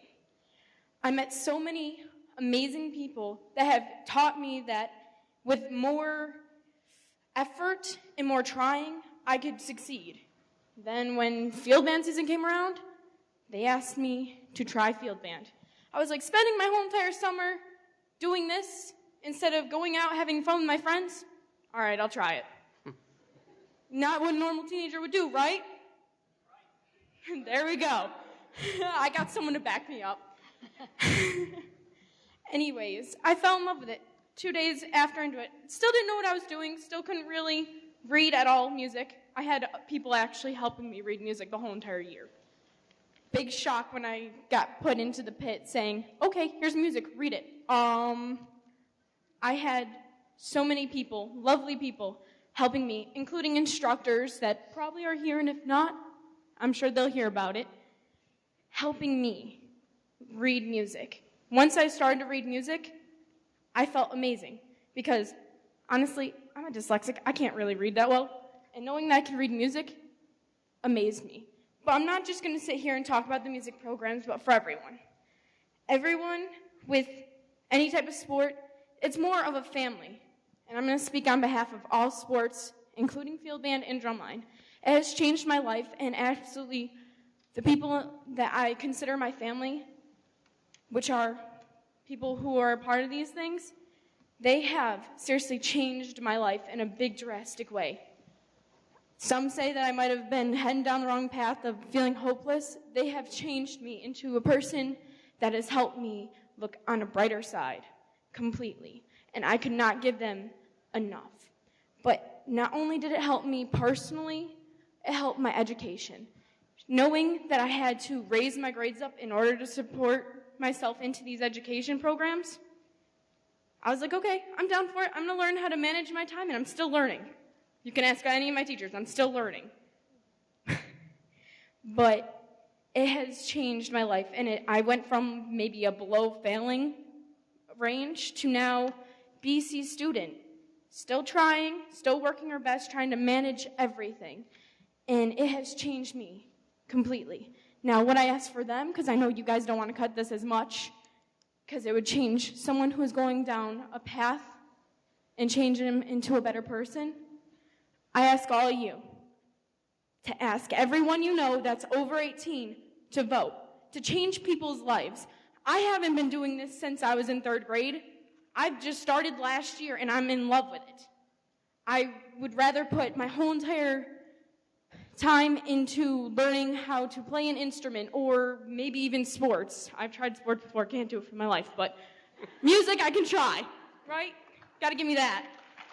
So what I just ask for all of you is to just think about it. Think about how much you'd go to change maybe 7 kids' lives from going down a wrong path to, going to college, having good grades, having that family support that they probably don't get at home, where they can go somewhere where there's people that they can trust and feel like it's their home.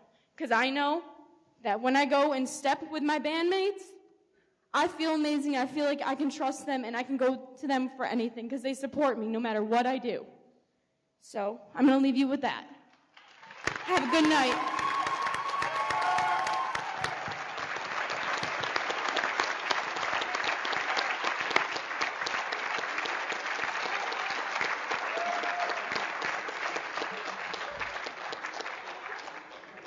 Ken Fike.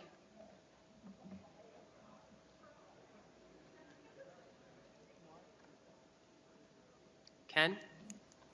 Oh, come? Okay. I know I should say no hugging on the way to the mat. That's okay. I'm only kidding.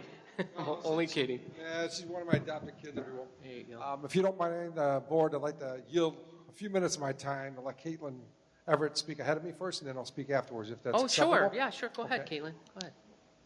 You were next anyway, so go ahead.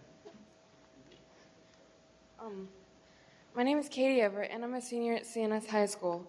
And as a senior, I filled out my application at OCC, and it asked about any activities that I was involved in. Art and GSA were the main ones that I put down, and I have been accepted in OCC into their art program. I have found my purpose in supporting and fighting for what I strongly believe in. It gives me drive to want to secure a brighter future for our youth and a chance to be remembered for making a big difference. Music and arts expose us to different points of view and cultural understanding. Music and arts enable us to understand the world we live in and allow us to experience the ability of expression and educate the world in peaceful coexistence. Students that are involved in these courses are able to stimulate their interest in school activities and enhance their desires to succeed, motivating people. It's an educational institution that needs support. The same needs to be said for GSA and other after-school clubs. They help define who we are and allow us to learn about our world outside of the traditional classroom setting. For example, in GSA, which I am currently president of, a position I have worked hard for since my sophomore year, we've watched informational videos, we do projects, and participate in programs that educate people in regards to diversity and help increase the awareness of what makes fellow students unique. Along with clubs such as Umoja, Anime Manga, Art Club, and others, these clubs help us meet new people, integrate ourselves into the ideal society of unique individuals that make up our high school. Clubs like these help us express our individuality and allow us to thrive in our natural element, whether it be arts, performing, music, or even something to do with what we strongly believe in. I understand that you have a lot to consider with such budget constraints, but however, there are always alternatives that can be worked out other than eliminating programs any further. Thank you for your time. Thank you. Thank you, Caitlin. Great job. Okay, Ken. Thank you. Mr. Carbone and members of the board, thank you for allowing me to speak tonight. I'm just one of the tax-paying parents, been in the in the village of North Syracuse for over 20 years. I absolutely love CNS, and that's coming from a Liverpool alumni, by the way. Okay, so yeah, I feel I moved up. But I've got to tell you, I have seen a lot of these kids that I know that have thrived in the music, the arts, the sports. It developed esprit de corps. A lot of teamwork, a lot of camaraderie out there. And you see all those faces out there. Now, I know the kids have had their time to speak, but I want to speak for a moment. Although, first of all, I want to commend all of you for being able to put up with all the bureaucracy from Albany, because I know they're suffering from terminal rectal cranial infarction. But I know it's been a tough time with all that you've had to do. I am telling you, and I am pledging to you personally, I support a minimum 10% tax hike in order to keep these programs going. And I may be unemployed right now. I'll find a way to come up with the money, okay? I want these programs to stay. Please. Saving the arts and the music and the sports programs. My daughter is involved with chorus. And I'll tell you, and I've seen the plays, I've seen the band competitions. I mean, it's amazing what these kids can do, and it's a statement as far as how well they have done, and it's all because of the support from the teachers and the staff and the school board. So I thank you for all that. One thing I know, I don't know if this has been considered recently. I know several years ago, you had a program where you had corporate vendors offering support for revenue. Perhaps you should look at that again. One of my suggestions would be is even offering, seeing if we could get billboard signs, not in mass, but have corporate sponsorship. Put up billboard signs along, like say along Route 31, a couple here or there, that could benefit the school for for revenue to help cut down on the budget constraints. Even do it for the school buses, just a couple on the top of the buses or whatever. I don't know what the state law stipulates, but it couldn't hurt. The other thing is, I'm not aware of it, but do we have any need for, say, Verizon or AT&T to offer a cell tower to have them pay property towards the school, to where they can just post it in the school ground somewhere? Might be able to generate some revenue there as well. That might help over, some of these go, I think, like 10-year commitments. That could even help. Every little bit would help. But I plead for all of you to please, let's not gut the best school district I've ever been able to be a taxpayer for. I thank you for your time. Thank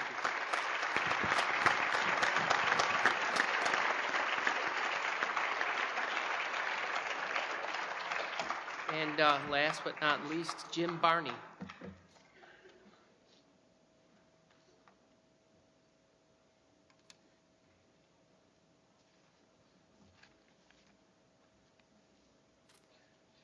Welcome. I'd like to thank the board and the people out here listening to me tonight. I'm not here to ask for, I'm here to talk about a little boy named Frank. It's my grandson. He's developmentally disabled. I can't understand how we can always cut this money to our children and our disabled is always the first to go. We'll plunk out $35 to go watch an SU game. But people want to cut the programs of all these special education teachers that help these kids walk, that help these kids live meaningful lives, learn how to feed themselves. 50 years ago, we used to keep our developmentally disabled people locked away in institutions.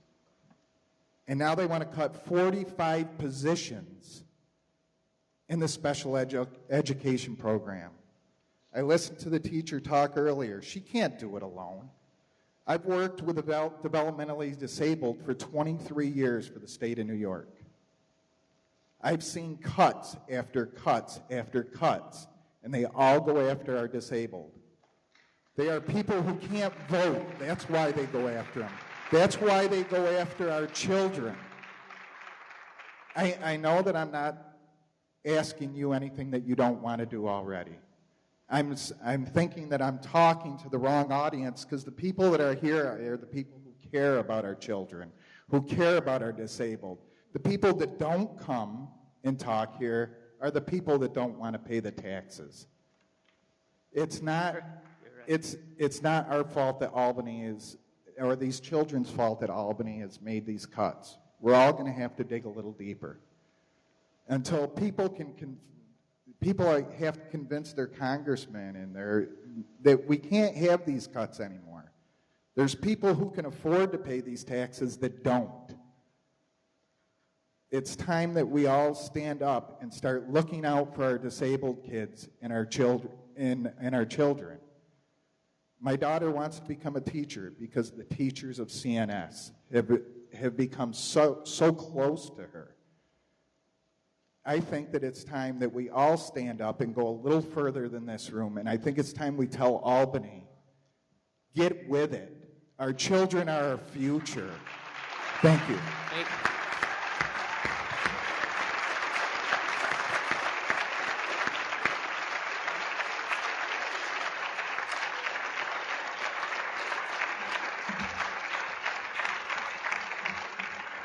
Thank you. Thank you all. I encourage you to get out and talk to your neighbors, talk to your relatives that are taxpayers here. Let us know.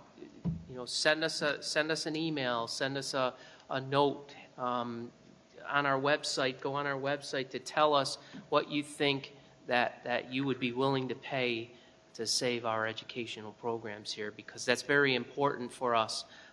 As Tony said, and as Mr. Clary alluded to, we went out last year with what we thought was reasonable, what we thought we could get past and it was ever so close. But this year, we knew when we were working on our budget last year that this year was going to be even more difficult.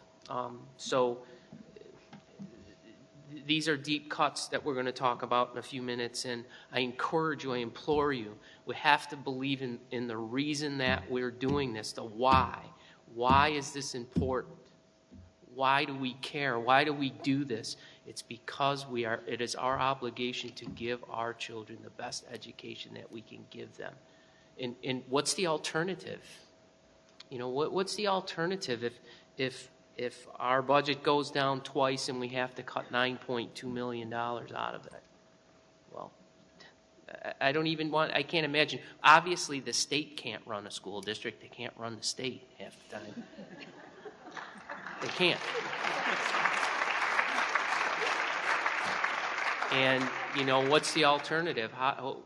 Becoming a city school district or combining? It's obvious that we're not the only school district that is in this predicament. It's at varying levels at various school different districts depending on what their aid to taxpayer ratio is and all kinds of other things. But what's important here is, do we believe enough in our school district to support it? Because that's what we have to do. Thank you again. Again, get out and talk to your neighbors and let us know what it is that you're thinking relative to what you would be willing to pay. And with that, all the participation in government students, come on up. We'll sign your forms. And we're going to take about a 5-minute break after that. I have to go look at old boys. Any one of us can sign. Come on right up.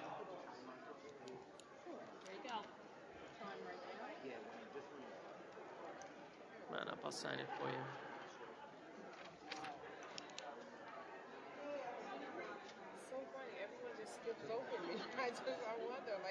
Look, honey, here you go. There you go. Thank you. Thank you. Thank you. You're going to come back so you can do some more? They were afraid of you, Dr. Duz. Okay. Thank you, honey. Good luck. There you go. Thank you.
Like bad pennies, we're back.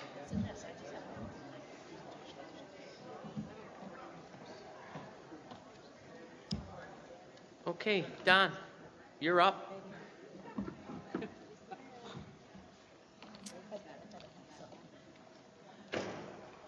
I just want to say that you've been doing a wonderful job in your short tenure here with us.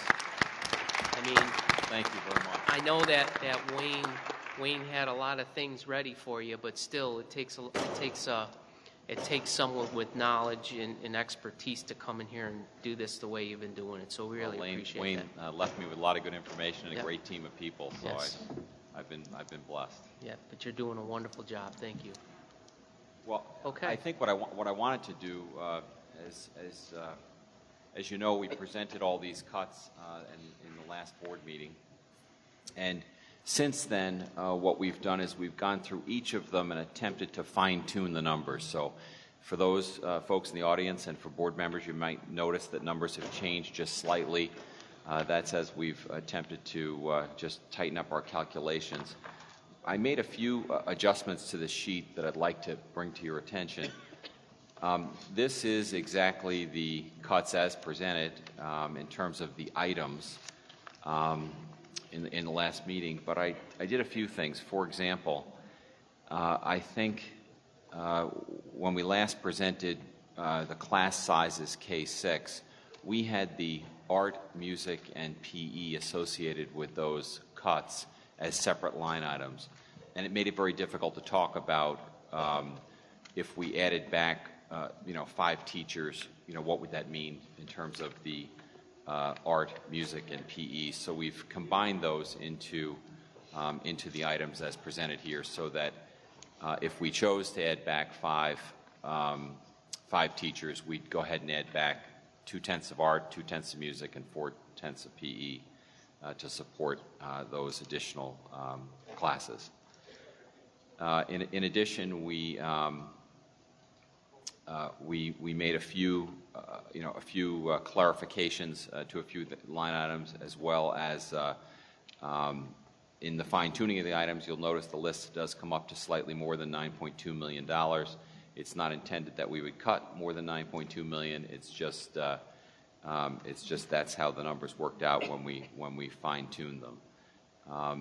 So I guess the question now is, where do we go with the process? I think we've got a good list.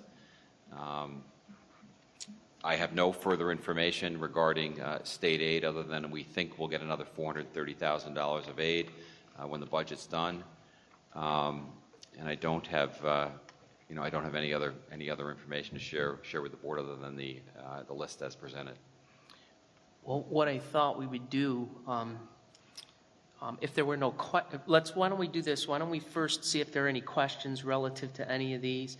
Then what I was going to do is more or less for the unless there were specific comments and whatnot that we wanted to make, other than some general comments, that we would go one by one if everyone is if that's the way everyone would like to do it, to talk about what they feel about the cuts, what they feel they cannot support, maybe what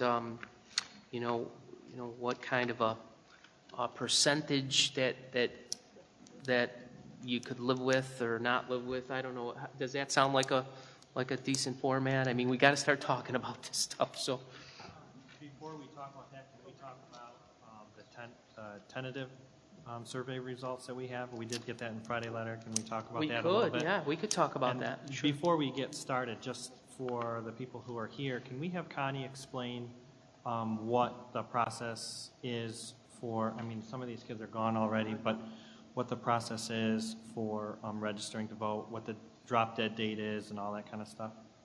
Mm-hmm. Yeah, thank you, Patrick. On the website, I have it listed under the Board of Education for voting.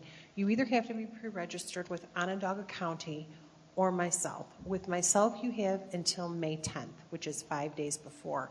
Just to come in, fill out a card, and it takes a 5-minute thing. You've got to be, you have to show up personally in my office to do that. There's no mail-in registration. Or you need to be registered with Onondaga County by the end of April. one or the other that you're on the list. If you live north of 481, you must vote at Cicero Elementary. If you live south of 481, you must vote at the district offices. If I know that you're coming and you're running a little bit late, you can register in my office any day between the hours of 8 a.m. and 4 p.m. Monday through Friday. We have a special pre-registration night, the night of the public hearing, which is May 8th.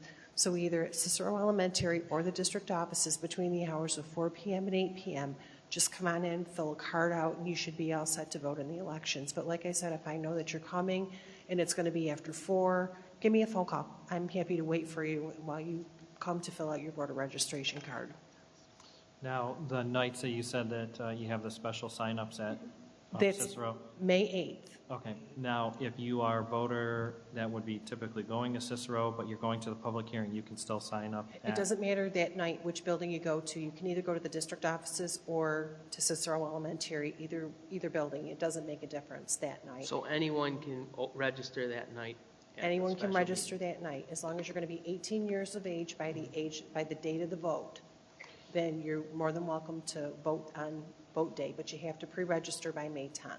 And just for sake of discussion, if you work in, say, Tompkins County or Oswego County, you're going to be out of the county for the day, you qualify for an absentee ballot? Correct. We have absentee ballots for people who are disabled, who are going to be out of town on vacation, if they work outside of the county during the voting hours of 9 a.m. to 9 p.m. Absolutely. And that application is also on our website. It's a simple absentee voter application that you just fill out, mail it in to me, and as long as I have it by, I believe it's May 8th, I have to have it by 5 p.m., I can mail the ballot. If it's after that date, you must appear in person in my office to apply and pick up the ballot. And also for kids that are away at school. For college students, for college too. Students yes, also. Who are outside of the county, yes. Okay. Thank you very much. Just before we start, I'm remiss. I was a little late, and I apologize, but I'd like to congratulate the girls' varsity basketball team. Oh, yeah. Federation champions. Another reason why we should not cut sports. Okay, so, yes. Yeah, sure. Go ahead. Thanks. I just wanted to send a special message to a recent death that we had a moment of silence for. Kusum Suri was a TA at Main Street School, so she dealt with our youngest students, our 3- and 4-year-old special needs kids, and so many of them were touched by her strength. She battled 3 years of cancer until she lost. But I think what's more important for us to remember is that she was definitely a world representative, and she really knew how to judge people. She could size them up in about 2 seconds. And she really took people into her heart, and all those children that she helped over the years, I'm sure will remember her. She never judged people. And she touched the lives of so many of these young children, and especially the parents as well. And she will be missed, and yet it's definitely that her spirit will be at Main Street forever. Thank you. Thank you, Jeff.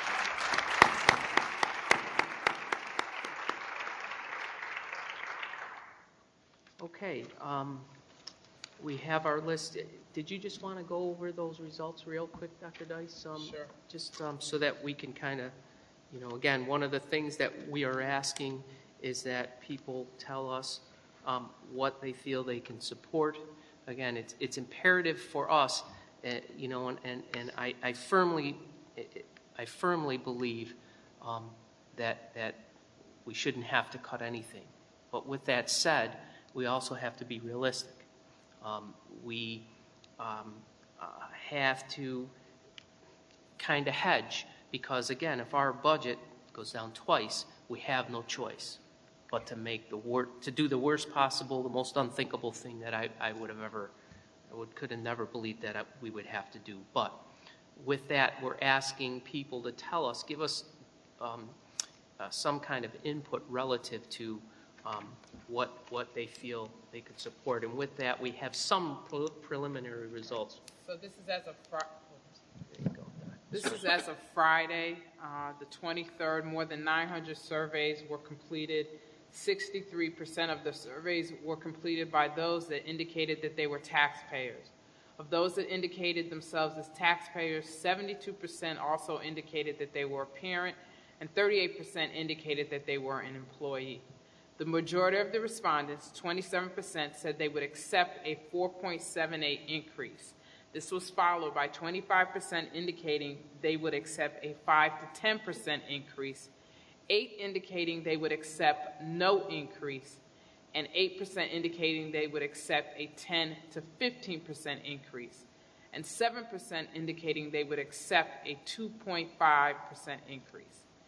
When the results were filtered so that respondents selecting only the taxpayer box was shown, the major response, 20%, was that they would accept a 5 to 10% increase. 16% of the taxpayer-only respondents said they would accept a 2% increase, and 11% said they would support no increase. Well, that's not even, that's not even a supermajority of the 900 people. Right. Correct? Correct. Okay. With that, what I'm going to do, and I don't mean to put you on the spot there, Michael, but we're going to go, I thought that we would go in order of seniority to discuss what our points are. Just because, for the lack of a better way, let's just do it that way. So, Michael, talk to us about what you think. Talk to us about,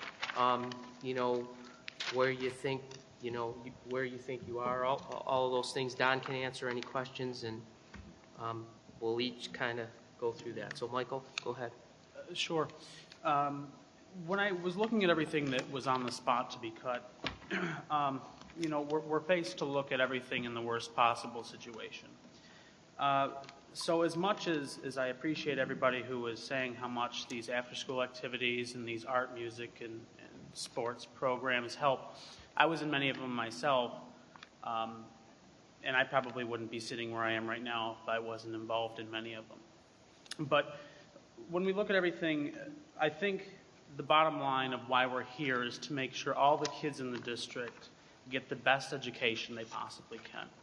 So when we're faced with all these difficult decisions, I really based my primary focus on our teaching and all of the educational programs that really focus on our primary education.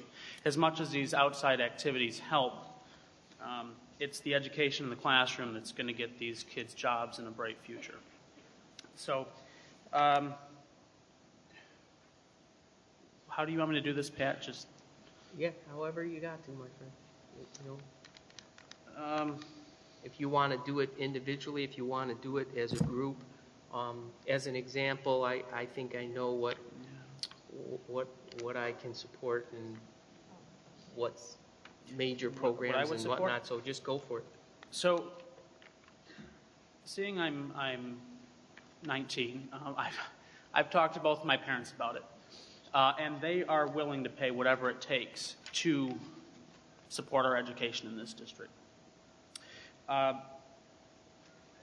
It's really difficult even thinking about cutting these after-school programs because they really do everything for these kids. They make these kids who they are. Really, class size is important to me, so I really focused on, which item up there, teachers between 7 through 12 and teachers K through 6. If we keep these class sizes small enough when these kids are younger, they're going to develop into brighter students as they grow older through the high school. At least I believe so. Let's see.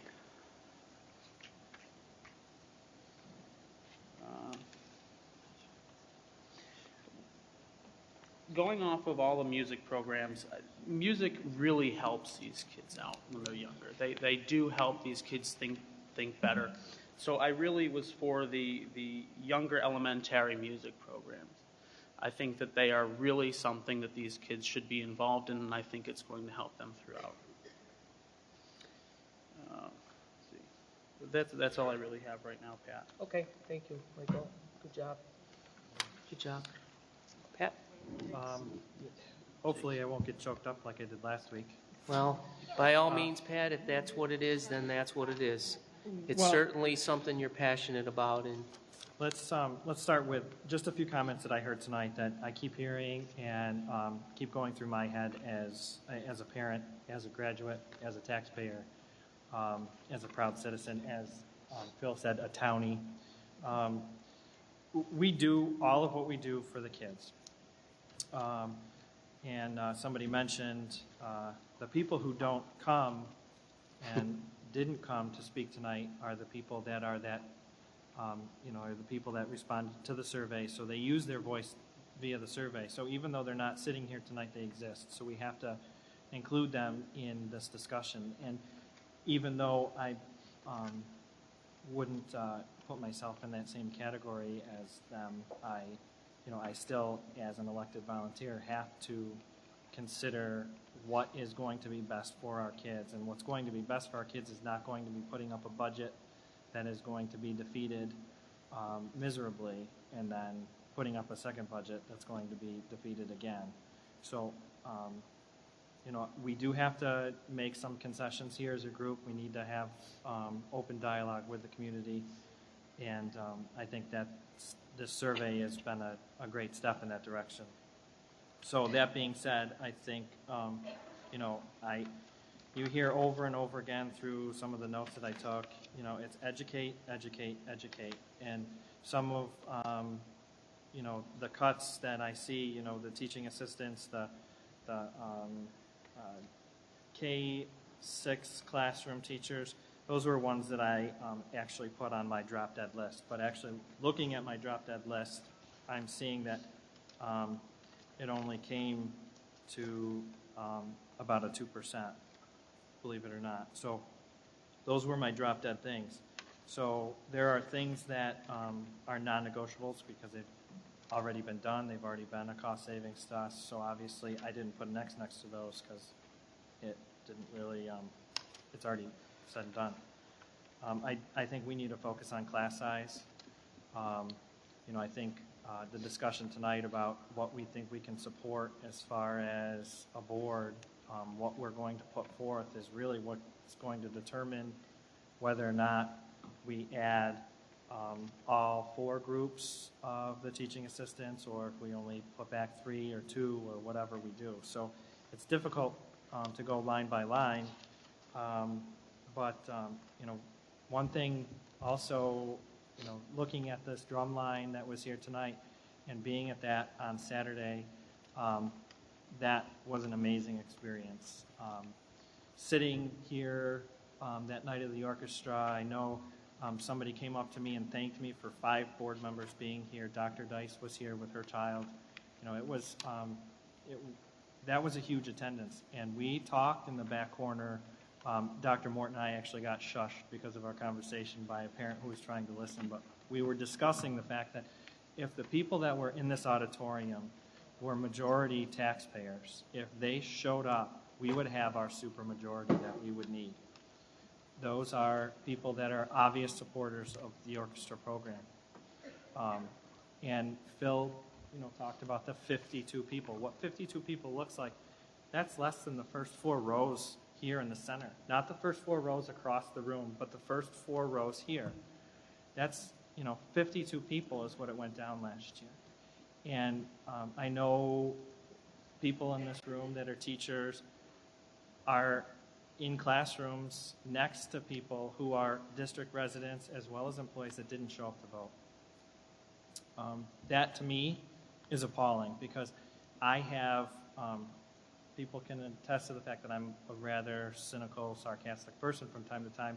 And what's crazy is our employees didn't show up to vote like their jobs depended on it. And that's what needed to It's not just a job, it's local economy, and I wish the state would look at, this jobs money that they're throwing around in other areas.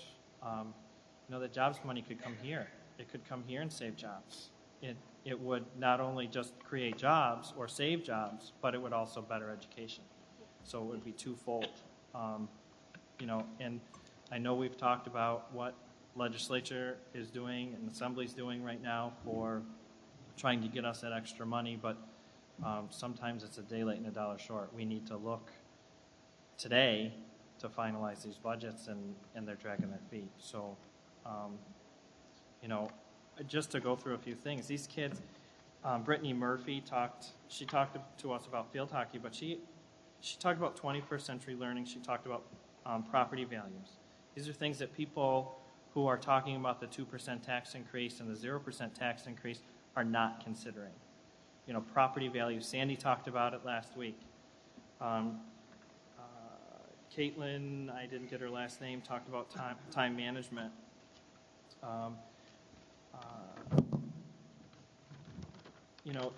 One of our first speakers, Brian, was talking about, people that have graduated from our district to go on to do great things. We have art stars. In this building in particular, you walk out into that lobby, you see people that have attained greatness by what they have learned in this building.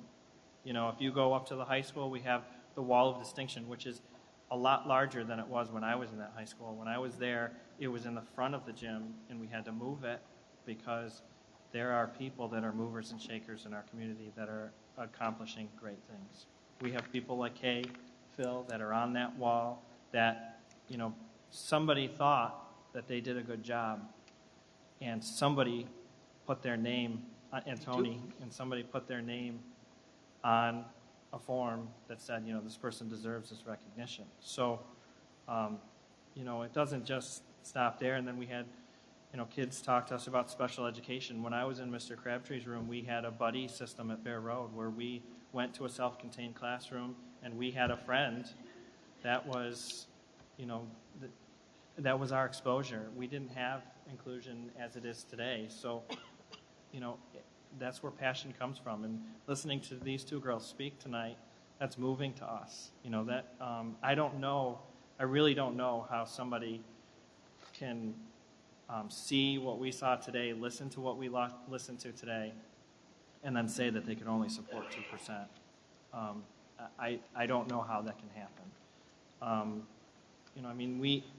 We have things that we need to consider. We need to consider the safety of our students as well as educating them. And I don't think that we need to just contain them in a classroom. I don't think we need to just stick to contractual obligations of 28 or less students. We need to look at what's best for our students. And I think we need to focus on the classroom areas, the classroom teachers. I am a product of co-curricular activities as far as SAD. I was involved with SAD. I was president of SAD. And to think that something like that would go away, I'm disturbed by that. I really am. Some of these kids show up not, they're scholar athletes by default because their coaches are the ones that are pushing them to do what they do. They actually show up to school to put their cleats on at night. And, that's where their passion is. And, you look at how good our boys basketball team did, how good our girls basketball team did, how great our Science Olympiad has done, DECA, things just recently. These things matter. I'm not saying that they're not a priority, but classroom is the priority. And we got a nice letter today from a gentleman that I don't know if I can mention his name, but, he is passionate about what he does. He's an unpaid volunteer on one of our varsity level teams. So, he made the point, if people are truly passionate about what they do, they'll show up. And, I have to say that, looking, this Carly had talked about, where she's going, and, what would our school look like without a yearbook? Can you imagine us cutting yearbook? How are these kids, when they're my age, and then can't even fast forward this far, but when they're Bob's age, how are they going to... Wow. By the time they're your age, Kay, they will have no clue. So, these are wonderful documents. Good one. That was good. And, Kay, they're not just stone. They're actually beautiful they're yes. Yeah, they're not tablets. I thought it was on parchment. So it's, how do we do these things? I mean, I'm sure that the person that works on yearbook, the advisor for yearbook, puts in probably many more hours than we could ever imagine. And I think it would be unfair, and I know that some of our teaching assistants were hurt because they didn't think that we saw value. It's not that we don't see the value. We see the value. We do see the value. And that's why this is as difficult as it is. The value we can't put a value on it. It is priceless. This education is priceless. And to go and say that we are 10 from the bottom, to say that our community doesn't value education is really, quite honestly, I can't even put it into words. That's what chokes me up. It's disturbing. The fact that we have put out a great product. We have an education at Yugo prices with a Mercedes emblem on the front of it. So, these kids probably don't even know what a Yugo is. I do. I had one. Excuse me, Pat.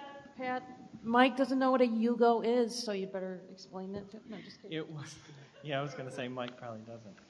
But, it's amazing that we have,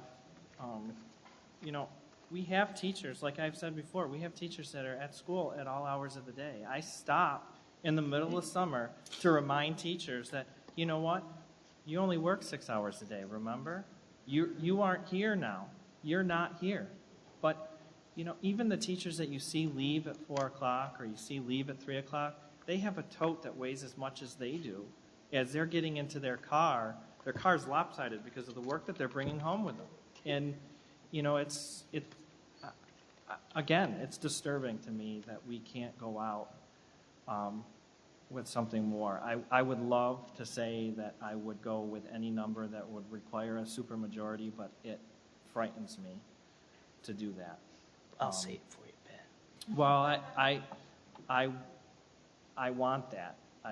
Personally, I want that, but I also want what's best for our employees. And I think, quite honestly, by having them see a budget go down again, would be, it was hard. Last year, when our budget went down, I know this was the most difficult thing for me to do, but I had to go to buildings the next day with my head held high, knowing that I was proud of them and that we had done the best we have done. And, I think we need to consider all of those things. I want my focus to be on class size, and I do, we had parents this year that we had some banter back and forth with class size in kindergarten. And, we thought we were doing the best thing for them, and we were doing what was the best thing for their child by giving them classes of 21 and 22 students. But, we might not be able to do that. And, and they're going to hold us to doing that again. And I just hope that those people listen to what Connie had to say about registering and getting out. But I think we should stick with the 478. As difficult as that $5 million cut is to make, that 478 is what's going to hopefully get our budget through the very first time and not have to attempt this. If we get more votes, tentative feedback from the survey that says that more than 60% is going to come out for 2%, then I'm so torn right now. I would love to go forward with a 12% tax increase. I would love to, but I just don't think that that's prudent. So, you know, I don't know if that helped anybody at all, but that helps. You know, I think we need to focus on the class sizes. So you're at least tentatively at the 4, 7, 8 with Right. what that. Yeah, what that I brings think about. our primary focus should be, you know, the teaching assistants, non-mandated or mandated. I think that's invaluable. I think our teachers, you know, having a student in a classroom with an appropriate ratio is a must. And you know, I hope next week we can come up with something better than the 4, 7, 8. Okay. Mr. Crabtree, we're not going to give you a box to stand on. You've got to sit down and do your deal. Okay. I just want to say to Mr. Sabota, I was 11 years old when I had you as a student. But look at what influence you had, Bob. That's why we need 12%, Mr. Crabtree. Without you, we wouldn't have people like that. Sorry, go ahead. No, that's all right.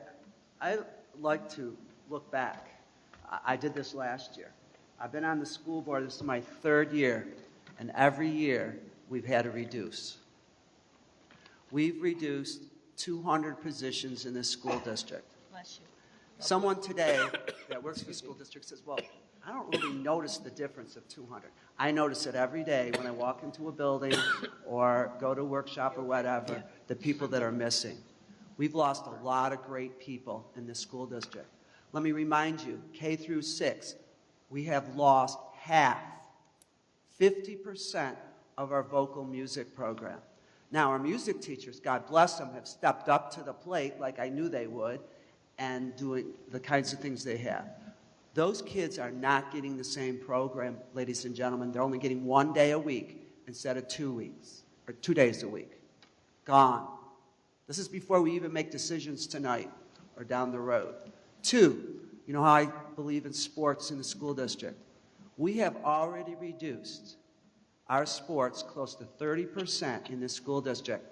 I was watching the girls' game on TV a couple of weekends ago, and the Fayetteville Manlius athletic director was speaking, and they asked him, now you've been athletic director for 25 years, what has been the difference? What have you noticed the difference at Fayetteville Manlius? He said the modified teams. We're allowing more young people to play sports, and I agree 100%. That's where they start. That's where Brianna started. She didn't start as a senior. She started way back in modified. We can't let those kinds of things go. So I can go on and on and on, but we have lost too much already. And it's very difficult for me as a 36-year teacher in this school district to look at these kinds of reductions. To kind of go on what Pat said, I've got a little chart here that I was given. As you know, we have about 9,200 students in the school district. We are probably about 20th or 21st in the state in the number of in our enrollment. However, as Patrick said, we're in the bottom 10 of how much money we spend for our students. Do you believe the city of Syracuse spends more money on their students than North Syracuse? But here's the thing that really hit me today, was class size. We are 544th out of 676. We have some of the highest classes right now today. And again, city of Syracuse, you may read all about it, but their class sizes are smaller. That's nothing to be proud of. So my first thing, Mr. President, would be class sizes. I've looked at them very carefully at the elementary schools, and I have to add at least 4 or 5 elementary teachers back in. And I can tell you specifically, but I don't need to do that tonight. Cannot have classes of 28 in 2nd grade and 26 in 1st grade. We can't do that. Another thing, I'm going to be very specific about what I can't do without. And the other thing, and we've talked about it, is, if I got my notes here, is the blended kindergarten cut to half day. No way. No way I can go along with that. That's very important. And again, the music program. All these students that talked tonight that were musicians went back to 4th grade, went back to 3rd grade. So I cannot eliminate band at 4th, orchestra at 3rd, or orchestra at 4. I am very supportive of those programs and what those kids have done in the school district. I do know people will say, well, other school districts don't start to 5th. My answer to that is Beeville, 5th's in the elementary school, West Genesee, so forth. They have in their program. If we eliminate these programs, there will be nothing in the elementary schools for these kids to play. I can't go along with that. Now I have to go to the other end, the high school. The high school. As I taught at Cicero and Bear Road, I never really paid attention to that school. But now I'm there working with some young men so that they graduate. I can't say enough about the staff and the administration at CNS High School. You have 2,200 students. Our business official comes from a school district with approximately that number of people in this whole school district. We have that in one school. And again, they've taken reductions for 3 years in a row. I can't go with that. I need to see back in the budget. I need to see back a math teacher. I can go through what I want. I can't see each of the departments needs to have some staff put back in. Again, I can't say enough about the art program. I've talked to some of the art teachers. They have some ideas. I would ask Dr. Dice and Stan maybe to meet with the art people. They've got some ideas for reductions other than what we have put down on the table. But also looking at some of the other things that the high school social studies. So again, class size and also electives. Some of those electives that I was looking at that I go, yeah, I can deal with it. Like geography. Remember I mentioned that last week, geography? I cannot eliminate that course. That is one of the best courses at the high school. I've got notes on it. They bring speakers in. I want to make sure I talked about this. It's an international version of multicultural class. It's a course in cultural geography. That's what we need in this world, more to deal with our cultures. They bring guest speakers from Syracuse, exchange students. I can go on and on. The Crucible for Change course, cannot see that go. That is an excellent course. And the Teen Leadership program. I'm amazed that was even on the list. We are supposed to be developing leadership in our students. Why take an elective like that? So many of the electives and also the core subjects need to put those back in. However, I know, and then some of the things that are on our list, Don, we're up to 9% or 10%, like athletics. We can't do away with an athletic director, or we cannot deal away with that. Same with teaching assistants. As one teacher said, they are so very, very important to the instruction that's in the classroom. Many of them are regarded as the teacher. So, looking at class sizes, can you make a reduction in teaching assistants? Probably, but not what's on this list. No way, not what's on this list. All right. Well, Bob, if you want all those things, that would be like 10%. We need to make some reductions. I want to make the reductions that are the farthest from the students. And I know some people, oh, by the way, I also cannot go along with the dean, be eliminated at the junior high. We've already eliminated 2 over the last 2 years. 0.8 cannot eliminate that. Same at the high school. We need a dean at the high school. I would say, again, Dr. Dice, what we did this year, we went out and got some interns. 0.8 isn't enough. We've got to get out there and get some people that will come in and do their internship. However, I know this is not going to go well with Mrs. DiBianco and some other people, but I think we need to go into our fund balance. Don't yell Sandy at me. We are approximately, I believe, Don, we're looking at $600,000, using $600,000, am I correct? I think we can go a little bit higher. I like to see us use another $500,000. That would take down our tax rate almost 1%. I truly believe we can do that. I know it's like taking some money out of your bank account and you're not putting it back in, but this is a year that we need to go to that bank and we need to borrow some money. This is a tough one, and I know I'm going to get flack on a couple of these, but again, I want to be the farthest away from the students. I do realize within the last 2 weeks we've eliminated a director of computers, technology. We've eliminated director of security, which in this time and day that's difficult. I see some other administration decreases. I know why this person is there, but we have 3 assistant directors for special ed. No other school district in Onondaga County has that. That would save us over $100,000, and so I would ask for a reduction in that area. I know it's not the best, but it's the farthest from the kids. We eliminated 2 years ago assistant principal at Roxborough. They have been surviving. They have been doing great, the 2 administrators. The attendance at the middle schools will be declining. The 4th grade that's going in the middle school is 100 students lower, and the 7th graders will be moving out. I'd say if we had to, eliminate assistant principal at Gillette. Going back to sports, I never want to reduce, but if we had to do some reduction, I would go along with the reductions that we made last year for some of the modified teams. I really, truly don't want to do that. But if we do eliminate some of those, it will make the assistant coaches and coaches about equal over all sports. I could live with that. And that is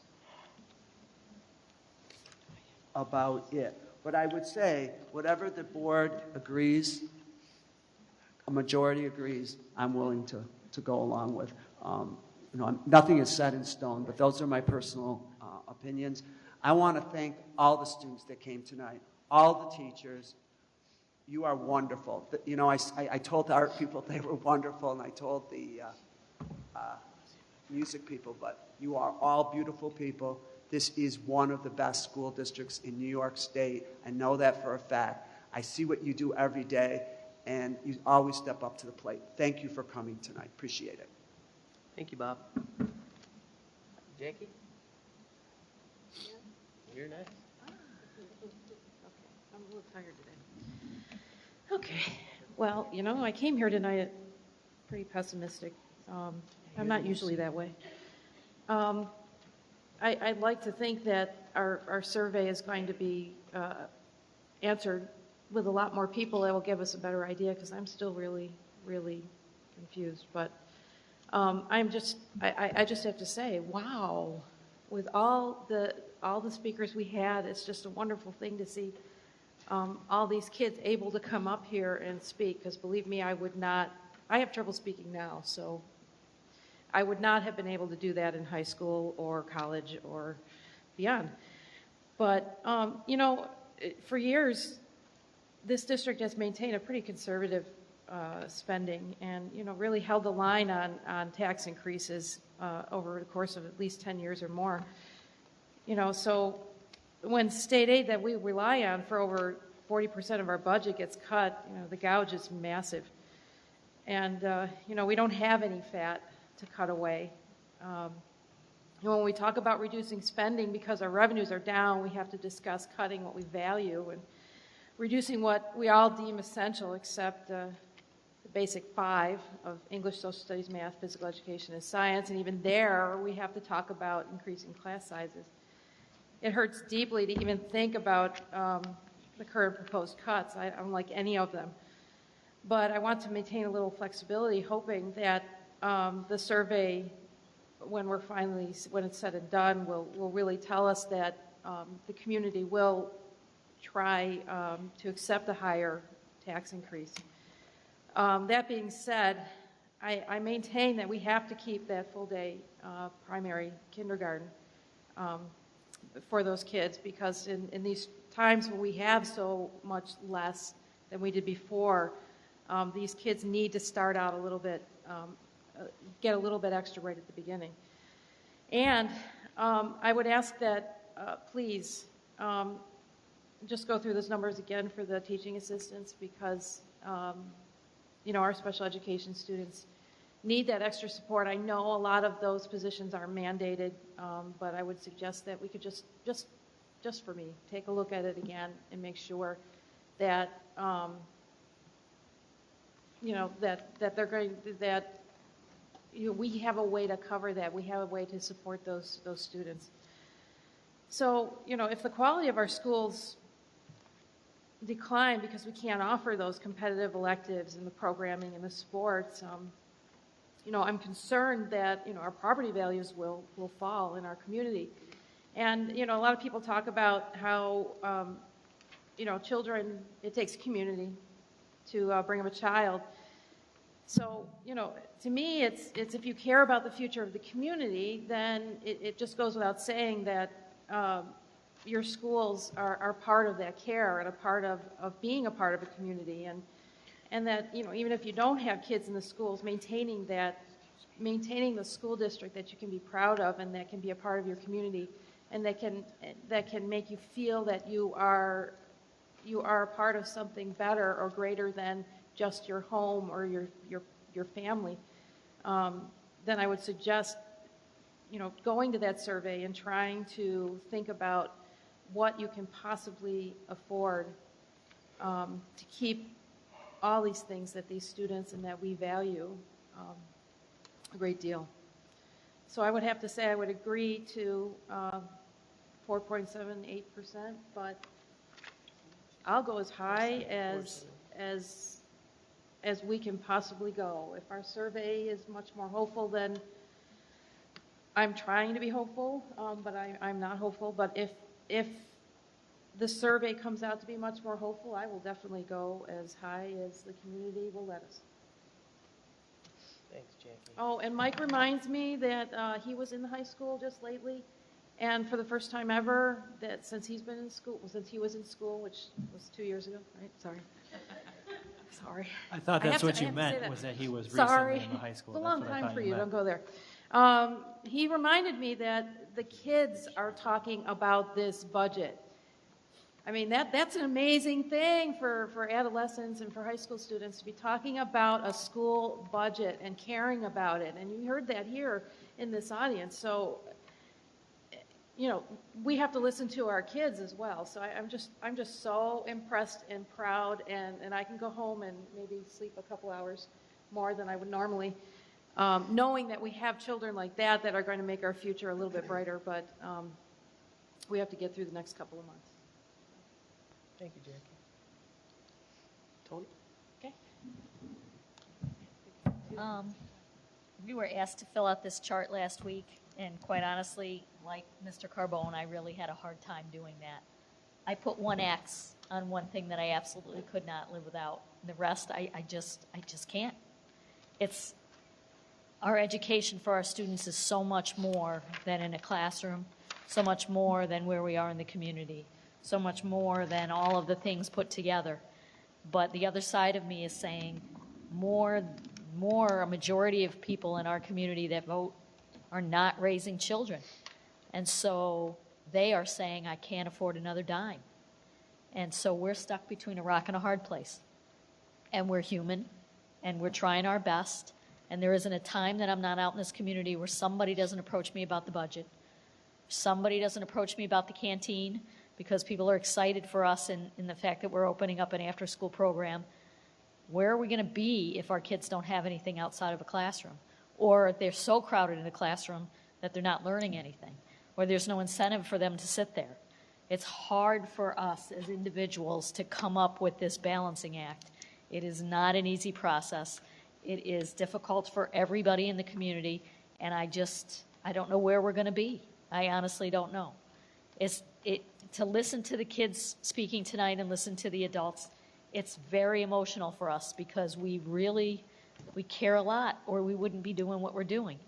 But in the same instance, I personally am a realist, and I know a budget went down. 52 votes, but a budget went down. For years, budget passed. People had faith in us. People knew that we spent our money wisely. And last year, that came down with a thud with those 52 votes. So now we're a little more mindful about those decisions that we make, and yet these are the most important decisions that we have to make. This is where the rubber meets the road, so people are saying to us, and please don't cut our livelihood, and please don't cut our programs, but please don't raise our taxes. And that is really, you can't do both. You can't do both. So we're relying on this survey to help us give us direction as to where we think the community will be. I hope it's on the higher end rather than the lower end, but I'm scared, honestly. I don't know what our district is going to look like. Even after we come and land on a soft spot, I don't know what our district is going to look like. It's not going to be the same. My kids have gone through and they had some great choices and they're out there living their lives and doing great. But there are kids that are coming up right behind them that are not going to have the same choices. And teachers who are making decisions about what they're going to do with their careers that are looking differently than they would have. So I don't have any answers tonight. I can't give you a specific number. I can't give you specific things I can't live without because every piece of this matters to somebody. Every piece of this is a passion for somebody. And so how do you decide whose passion is more important than the other person's passion or what it means to different kids? Everybody. Everybody has a stake, and that's what makes this community so wonderful, is that we all are passionate and we all bring something to the community. And so I respectfully decline on being specific right now because I just can't get there yet. I have till April 16th, and I'm going to use every single second of it to debate it in my own head. Thank you. Welcome. Scott, go ahead. Okay, I'm going to suggest a two-phase approach to this thing. The first thing is I went through the list, and I selected out of our 81 or 2 cuts here, I've selected 24 cuts that I feel we could make without really hurting the education process, and I could go through them all, but I have them on the list here. That would give us a reduction of $1.8 million, which, in addition to that, I'd like to follow Bob and add the $500,000 more from the fund balance to help offset the tax increase. If we do all that, we're going to end up with a tax increase of 9.47%, which just coincidentally equals $199 per $1,000K house. So it just sounds better than 200 and anything. And that equals 55 cents per day. And I would suggest we put something like that up for the vote, knowing we have to get 60% approval for that to pass, which is a huge nut to crack. But I think after what I heard tonight, I'd like to at least try it. The second phase will be horrible if we have to do it. I don't think we can, if we fail the first time, I don't think we can go with a 4.78 because I don't think people would think that was enough of a cut. My second phase approach would be put up a budget, and I don't know what cuts these are, but 3.9%. That's the number. It's less than 4%. It's drastically different than 9.47. And maybe, if we're lucky, the taxpayers would feel like we had cut enough that they would support 3.9%. Still going to be a horrendous cut, no doubt about it. But, we can't take the risk of it going down a second time and we end up with 0% increase where everything on our list has to go. Everything we've talked about, every one of these items will have to be on the list. And we'll have no choice. So I grant you it's a risk to try the 9.47%, but I think at the end of that, if we were to get it to pass, we'd still have an education that we would recognize. Although based on some of the items on my list, the administration would really have a lot of work to do because there are not going to be very many of them left. Anyway, that's my thought. Thank you, Scott. Scott, I have to say that through the course of my experience and my working with you on the board, your analytical abilities and the way you think things through always just hit it right on the money. I mean, you've saved us millions of dollars in money on our facilities renovations by your ability to value engineer projects. And thank you. My position is I don't want to cut anything. I would like to hopefully see that we can get the support of a majority of the taxpayers so that we can go out there with 12%. But being a realist, I will support what my fellow board members can support. Scott made a great suggestion. Bob made great suggestions. So did everyone. I want, if I have to cut anything, I want it as far away from the students as it can be. Right now, today, right this minute, I am passionate about the fact that I do not want to cut a dime. People may look at me and say, you're ridiculous, you're an idiot. I don't care. I believe in the fact that, you know, it's time for us to take over the education of our children, the children that live in our community, the buildings that we own, the employees that we employ. Until we turn around the necessity and the need for state funding, when we're less dependent on state funding, if we were less dependent on state funding today, we wouldn't be looking at the cuts that we are looking at.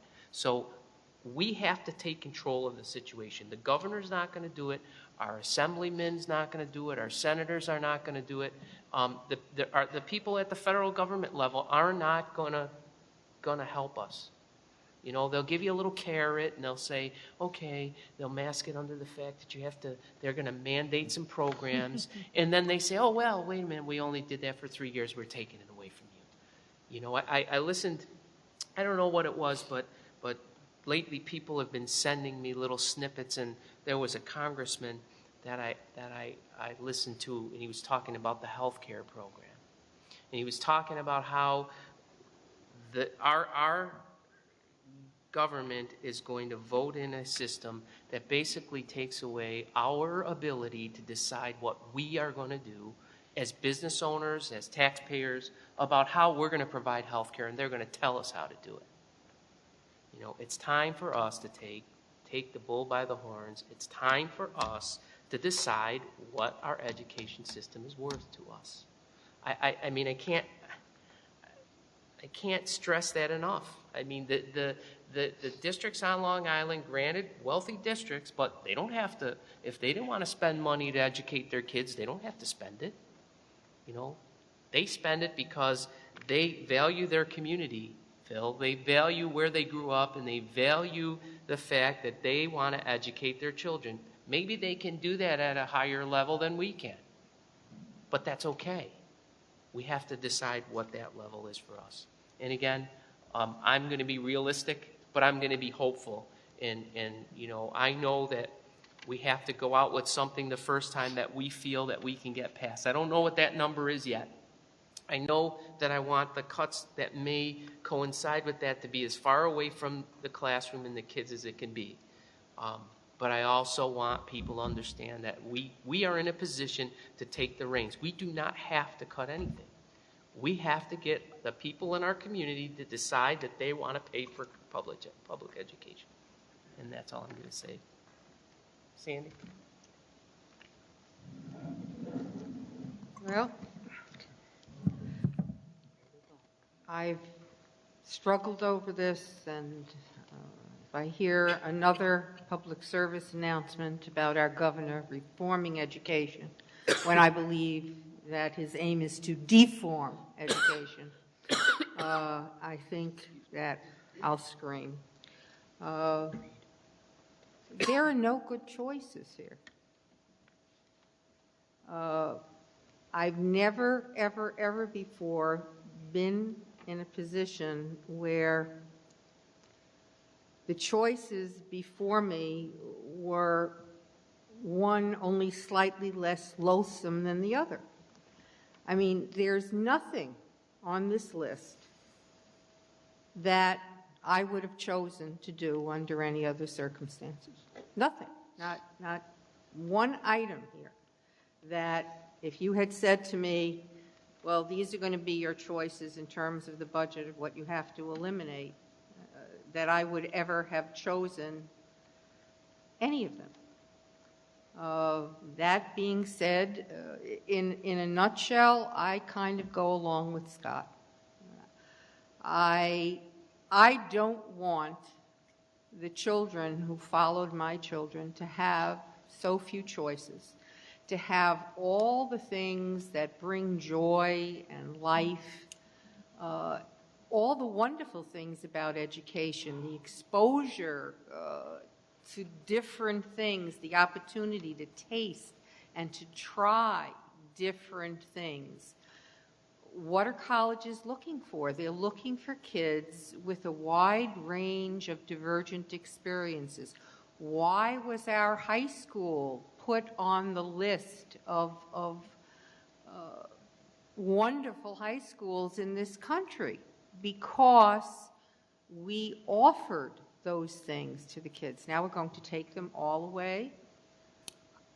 I'm a fiduciary of this school district. I'm also a trustee. And I have to balance what the community will do against what's necessary for these kids. And I go with Scott. I think we go out the first time, we go out with what we feel is important and what these kids need, and I don't see how we can get below 10%. I have some difficulty with going into the fund balance for more money because, folks, we're not going to be able to replace that money. We have an emergency, and we're up the creek without a paddle. Beyond that, we don't have that money there next year to reduce our budget because this is not a one-year shot. We're in this pickle that we're in this district not because we've spent like profligate spenders, but because we've been fiscally conservative, because we have cut 200 positions, $15+ million over 3 years. Districts that bunked away all kinds of money in reserves, districts that have huge fund balances, districts that had a wide variety of things, have more to cut. We don't. The stuff that we're looking at here is flesh and bone. There's no fat anywhere near it. So I guess I go along with Scott, and I'm telling you right now, tar and feather me, I cannot support anything below 4.78%. And I won't. I'll vote no on any budget that's more than that. Because I think what it's going to do to this community, it's less than that, I'm sorry, that calls for more of a cut than 4.78%. Because what is going to happen to this school district is beyond even thinking about. And the concept of having to go out, 4.78% will only require one vote yes, more than one vote no. The other thing, that I resent deeply, and I wish to God that our lobbies could do more about, the fact that a no vote in this climate means more than a yes vote, that we have to get a supermajority in order to pass the budget, to me, is just unconscionable. And what has been allowed to happen in this state and in the nation too is that education is now held in low esteem, and teachers and schools have become the target for everybody's angst and everybody's anger. We've had to do away with programs that we know helped kids and were helping kids for financial reasons because they were too expensive for us to run. And now, if we have to ultimately wind up taking this $9 million plus out of the budget, we might as well close our doors. I'm up for re-election next year. I don't know that I'm going to run again if that happens, but it's just very disconcerting. So in a nutshell, I'd like to follow Scott's suggestion and try to go out with about a 10%. And if we go down, we'll at least know that we gave it the college try and then go out a second time. You know, I will have a great deal of difficulty going to 4.78, but there are 8 other board members. Thank you. Catherine. Connie, you're taking minutes of all what we're saying? I'm going to make mine easy for you. I'm not going to cut anything. It's my position. And I've already asked for 2 positions that have already been cut as to what we're going to do. And I'm not getting any answers to that. So I assume those are going to be out of the budget anyway. Don't understand why they're on the sheet if they were already cut. Which 2 are those? Technology and security is not a big secret. Okay, so I don't know what price am I at? What price am I at? 12 what? 12. Oh, for no cuts. Huh? 12.7. 12.7. You write that down, okay? 12.7. Okay, but I have a little extra thing I want. What's that? I want all-day kindergarten. And I'm sorry that you're worrying about what's going to worry about when you're in the 3rd year. We could all be dead by the 3rd year. We may not even have a school district, so I'm not going to worry about the 3rd year. What you're getting, was that $3.9 million to spread over 3 years? Is that correct? Did I get the right figure in my head? For all-day kindergarten, Yeah, Okay. that would be Because knowing the way government goes, it'll be gone tomorrow. I want it today. So I'm not going to pass it. I thought it was gone years ago, or I would have been on this tree a long time ago. And Mr. Crabtree assures me that there's enough room in the schools to do the this. rooms we have. It's not the Okay. issues in the room. It's the Okay, and I don't want to hear buying new furniture. We must have furniture someplace that we can get along with for a while before we go buying new furniture. Well, if I remember correctly, Don, just go through that one more time. The first year, we get aid, correct? We get 2 years worth of aid. Just go put that kindergarten. If he's got it. Thing up Do you have that information? Where because it I'm was not like the sure 3rd and 4th year, we had to carry. Well, let me just say this, that the kindergarten age, you do get about $3.9 million of aid. We net in the first year, it's a positive impact of about $2.1 million. First year. And then thereafter, it's a negative drain on our resources of about $1.8 million a year. As everybody knows, foundation aid has been frozen. For the analysis that I did for you folks, I assumed that we would get the per pupil aids in year 4, which would drop the deficit from $1.8 million down to $800,000 drain a year. Something like that. But you know, God help us if those aids aren't available. I don't know how that's going to play out, but either way, you have to assume that full day kindergarten is going to be an additional cost to the district. Right. And I believe with putting all-day kindergarten in the budget, you're going to get taxpayers who just might come forward to vote. And because this is a hardship on those parents that have half-day kindergarten, the kids aren't learning, they got to have daycare. Sorry, but I have to go with all-day kindergarten. Sorry. They don't like it.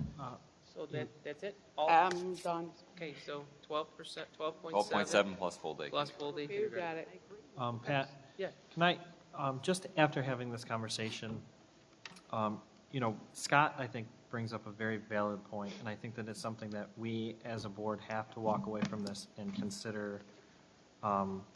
This is, if we step back and look at this as a 2-phase thing, if we, worst case scenario, we put forth a budget of the you said it was 9.1%? 9.47.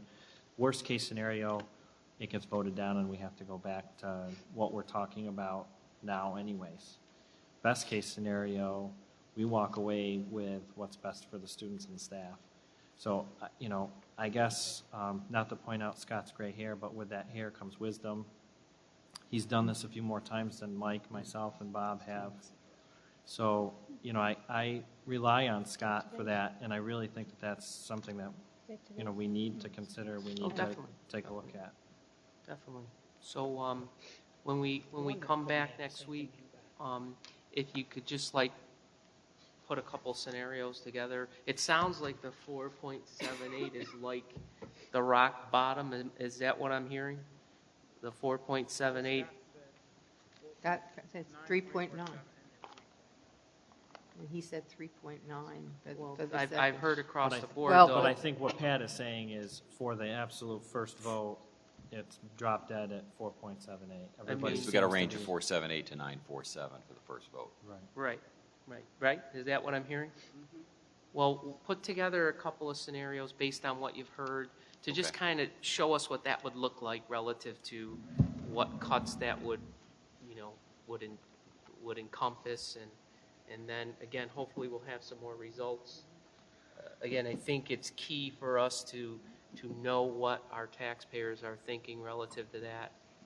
I mean, it wouldn't be prudent to go out there with a 9% increase or 10% if the majority of people we didn't think they could do that. But then again, I agree. Again, my preference is to not cut anything.